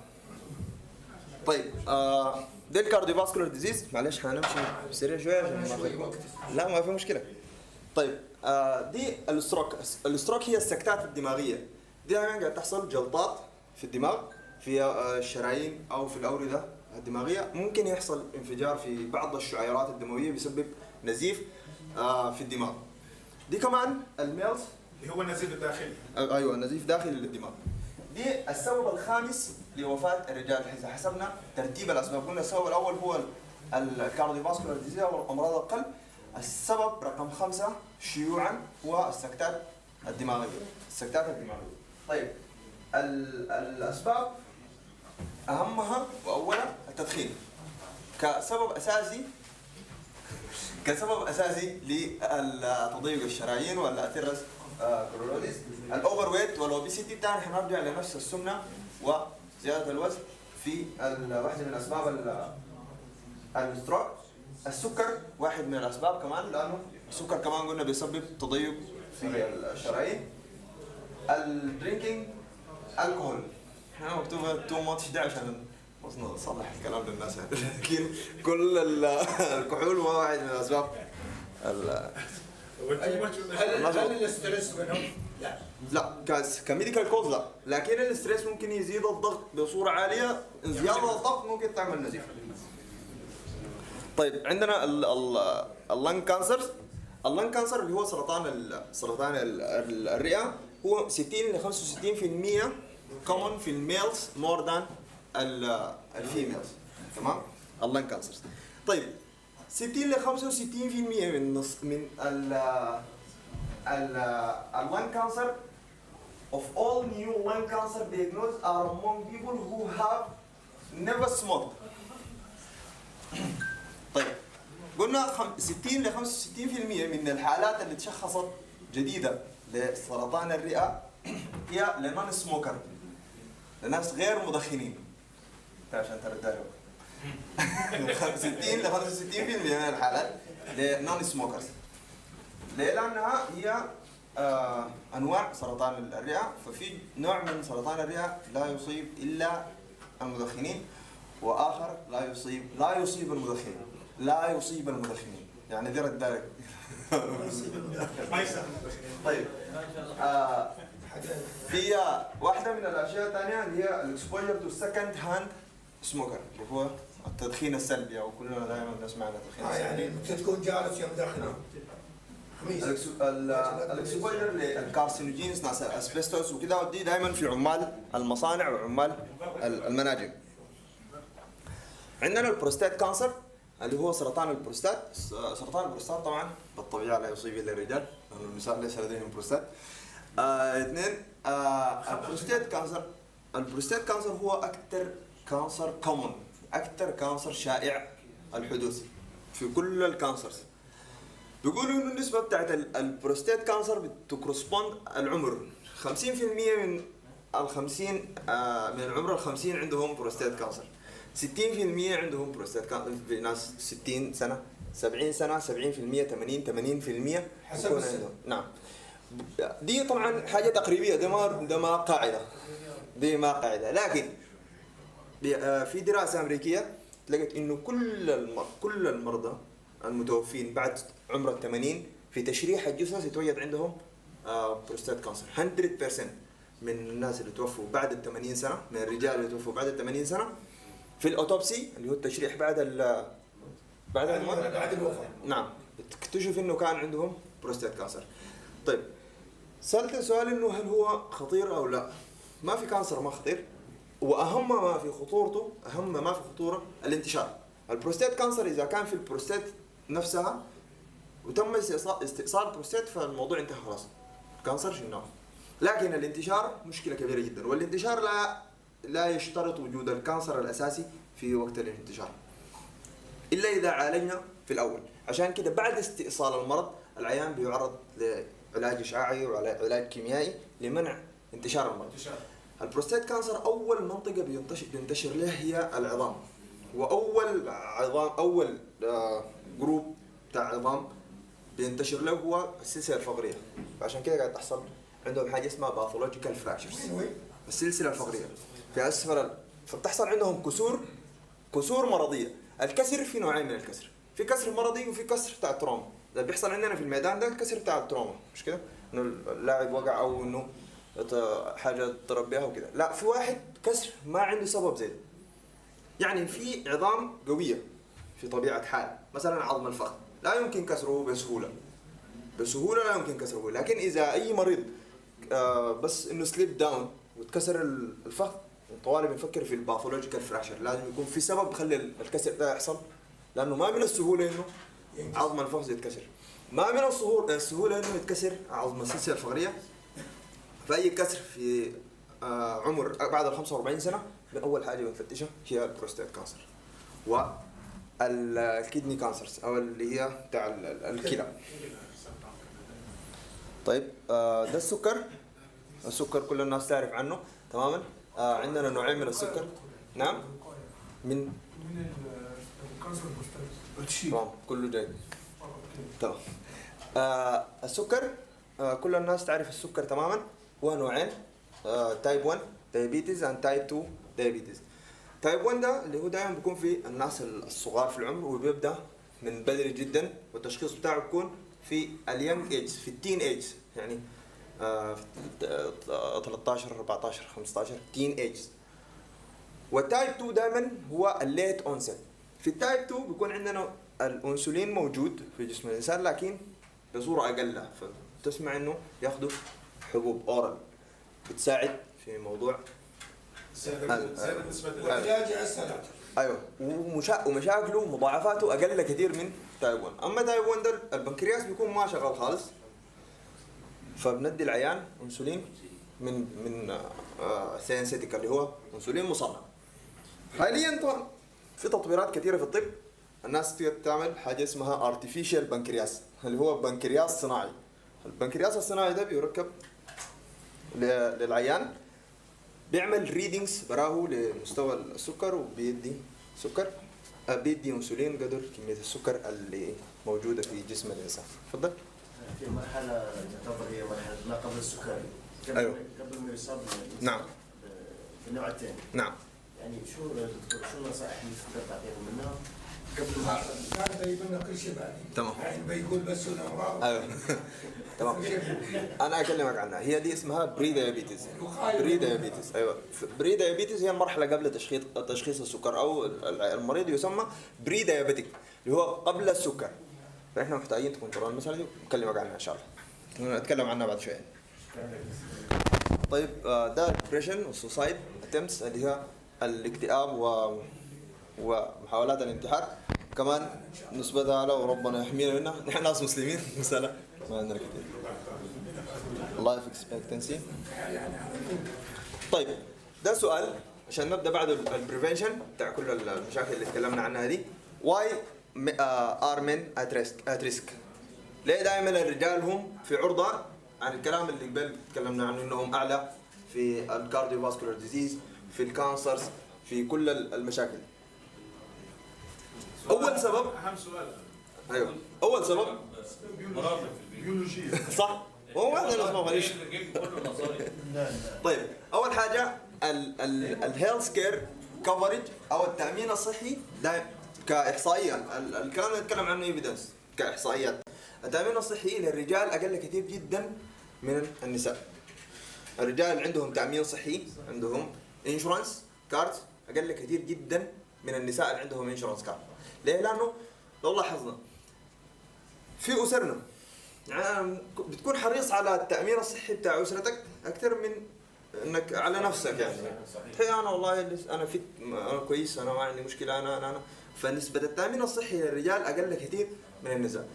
دي واحده بتودينا للسبب الثاني طوالي، انه الزيارات للاطباء قليله جدا، لانه الواحد بيعاني انه انا ما عندي انشورنس فما حنمشي الطبيب. تقريبا زياره النساء للاطباء ضعف عدد الرجال الذين يزورون الاطباء، النص تماما. بيخافوا على نفسهم. ايوه بيخافوا على نفسهم. واحد اثنين، نحن وي دونت كير. لا قبل شويه لقاني حمدي عنده حمى وجسمه مكسر وما قادر يتحرك، فبس بيبلع في بنادول وخلاص ما ماشي يعمل اي حاجه. انت الرجال بكره بتاخذ غيره. ايوه تخاف على شباب. فنحن ما قاعد نكون حريصين على زياره الطبيب لو ما مرض. يعني الرجل لو يمشي الطبيب معناها مريض وخلاص واصل الحد يعني. لكن لو فولو اب مستحيل نمشي. طيب السبب الثالث، الرجال شغالين في اشغال خطره. يعني ما نفس الشغل اللي احنا بنشتغله، النساء ما تشتغل نفس الشغل اللي يشتغلوه الرجال.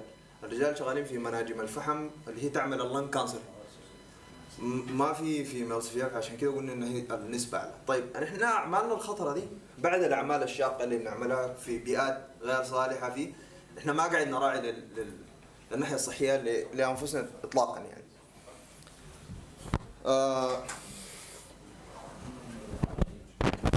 طيب what we can do عشان to prevent. طيب see your doctor regularly even when you are not sick.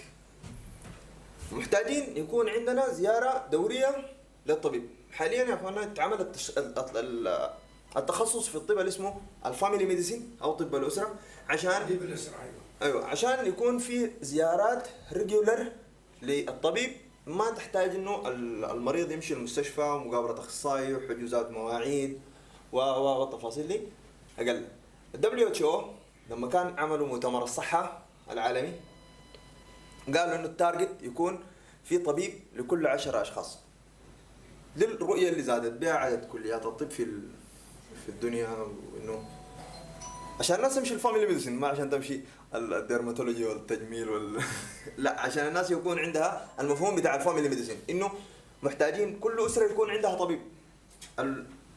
الطبيب بتاع الفاميلي ميديسين بيكون عارف كل التاريخ المرض بتاعك. لما يكون عندك طبيب واحد معين، فلنفرض انه عندك طبيب اكس، الطبيب ده انت بتزوره زياره دوريه كل 6 شهور. انت عندك فايل او ميديكال ريكوردز عند الطبيب ده، فهو فاهم تماما وعارف تماما كل الامراض اللي كانت عندك قبل اليوم، عارف كل عارف كل الفاميلي هيستوري بتاعك، التاريخ المرضي للعائله. لكن احنا الثقافه حقتنا كمجتمع وكاطباء كمان ضحله جدا انا لما يجيني مريض واساله عن تاريخ المرضي بتاع اسرته، بقول له يا اخي في الاسره عندكم ضغط او سكر؟ بينطعب يا اخي انا بتكلم عن دكتور مالك. شو الاسباب؟ لان انت اليوم في المجتمعات العربيه كلها، نعم، متى صار الانشورنس بالنسبه للناس الموجودين في البلد؟ يعني مثلا نحن في الامارات من 5 سنوات، قبل 5 سنوات ما عندنا انشورنس، اليوم في اوروبا اللي انت تدفع تاكس عشان تحصل انشورنس. نعم. لو ما رحت عند دكتور الطبيب العائله هذه تعتبر عليه غرامه.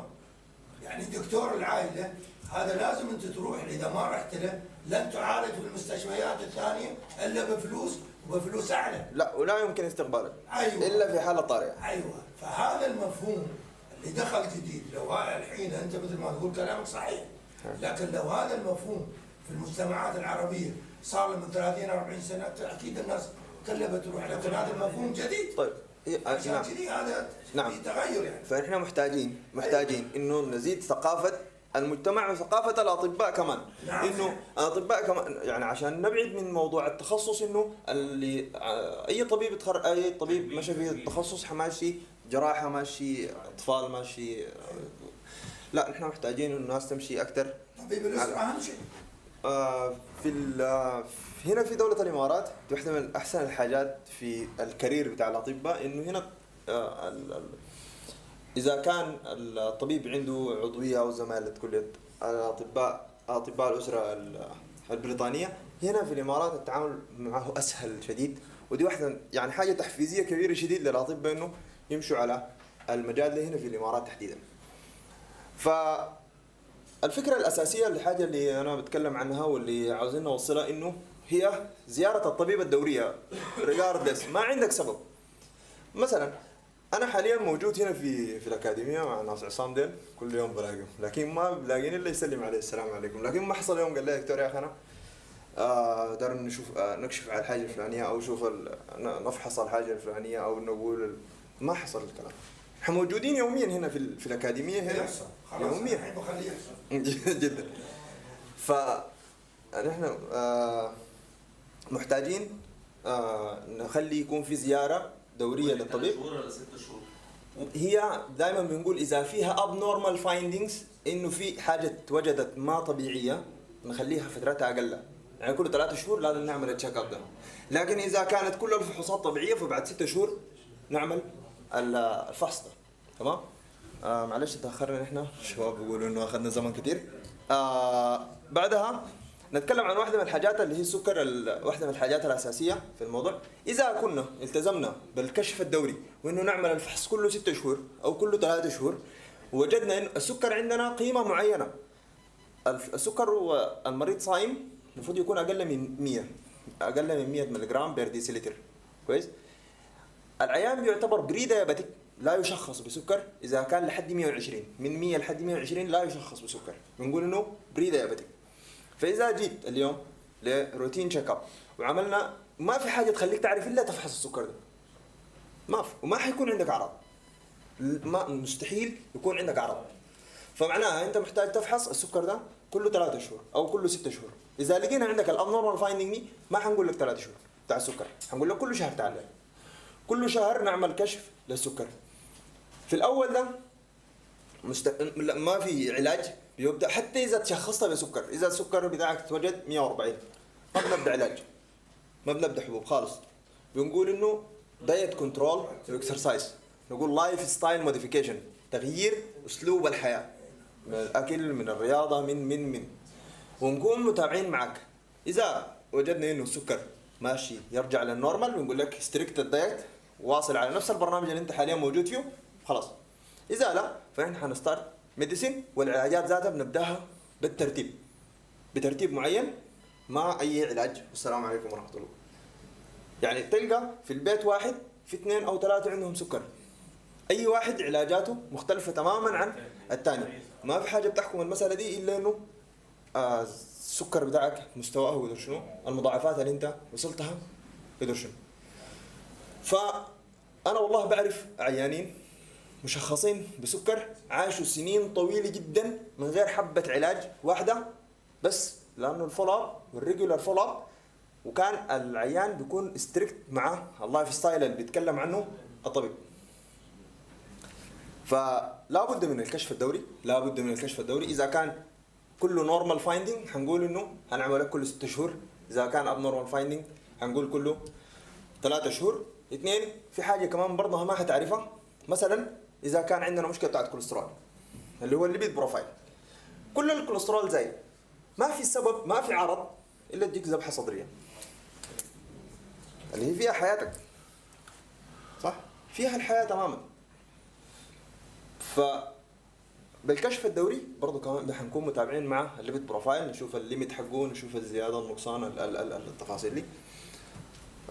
فده الفكره الاساسيه، الفكره الاساسيه من فالناس كلها عندها انشورنس، الناس كلها عندها تامين صحي، اغلب الموظفين حاليا عندهم تامين صحي، فالناس المفروض تكون بس شركه التامين بتعلي علينا بعدين وفي حاجات مواضيع ثانيه يعني المهم بتعلي علينا بعدين.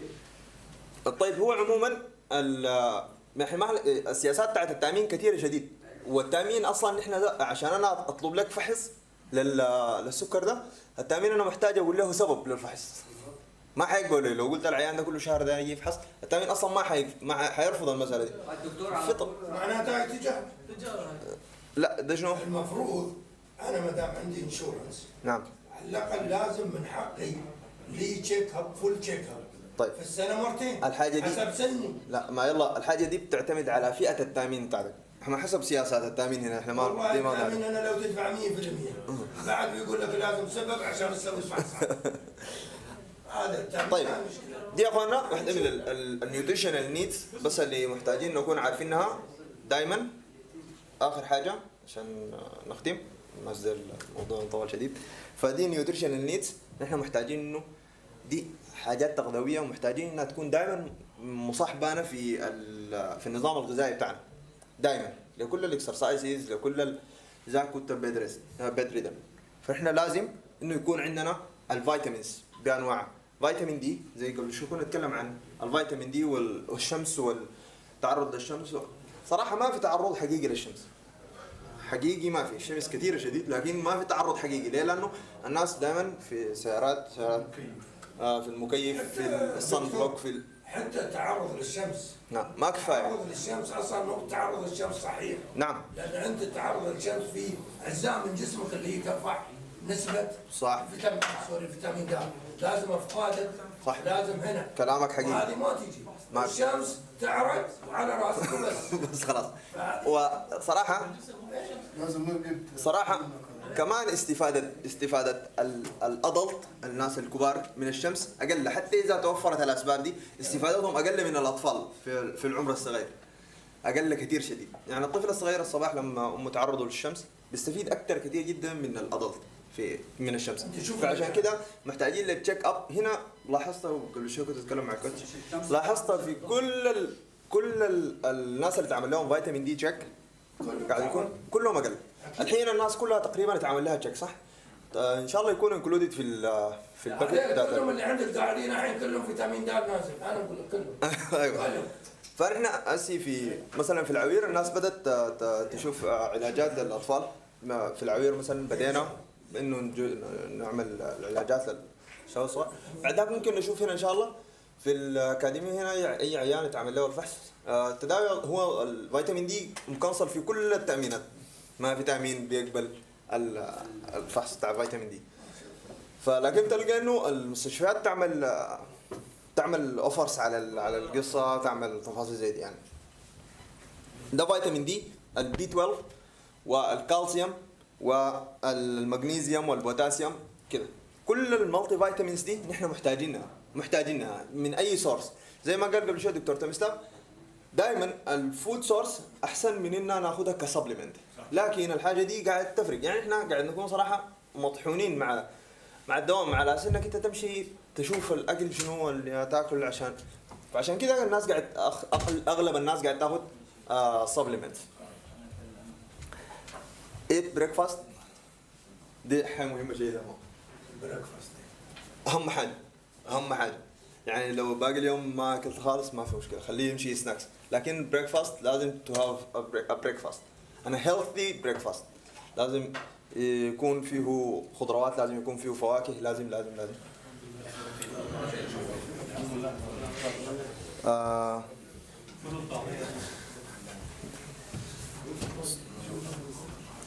طيب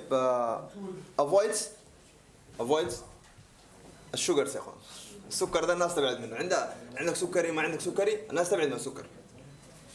ده لكل الناس لكل الناس وما في احد يناقشني على انه احنا محتاجينه للطفل عشان ما لا.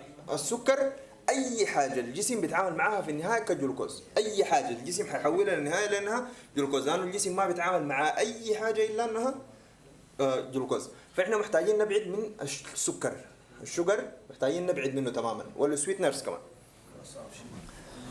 بس اصعب شيء والله انا عارف، لكن محتاجين نبعد من السكر. نعم حتى لو العسل؟ العسل الطبيعي ما في مشكله، لكن العسل الثاني ده السكر محروق يعني. سكر الفواكه كفايه جدا، كفايه جدا سكر الفواكه كفايه جدا. عنب عندك فيه، موز، كل الفواكه. طيب الفود اللي فيه ادد فاتس، اللي هو فيه دهون كثيره زياده، اللي بيتعامل بالزبده، بيتعامل بالاشياء دي، برضه الناس المفروض تحاول تقلل منه. المقليات، كل المقليات ايوه كلها اللي فيها ساتوريتد فاتس. والريد ميت كمان الناس المفروض تقلل منها شوي، اللحوم الحمراء. الراجل لا تحط شيء. طيب انا اسف على الاطاله مبدئيا. واني كويشن؟ شكرا يعطيك العافيه. الله يسلمك، شكرا جزيلا. الله يسلمك.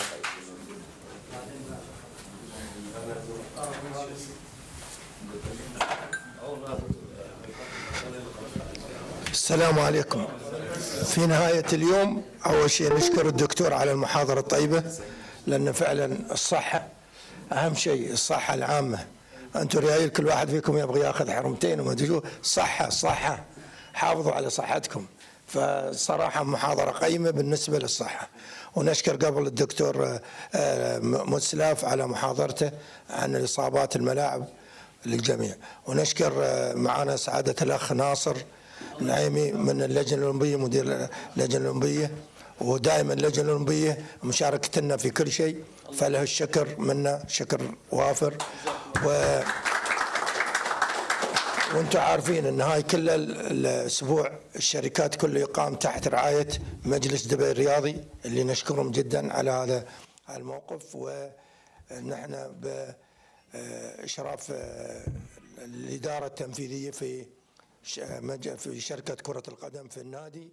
فنحن اليوم تقريبا في اليوم قبل الأخير أو هذا، لكن إن شاء الله نتمنى وجودكم دائما عشان تعطون المحاضرات شيء من الأهمية وما شو. فمشكورين على وقتكم وآسفين على التأخير، ولكم منا كل الاحترام.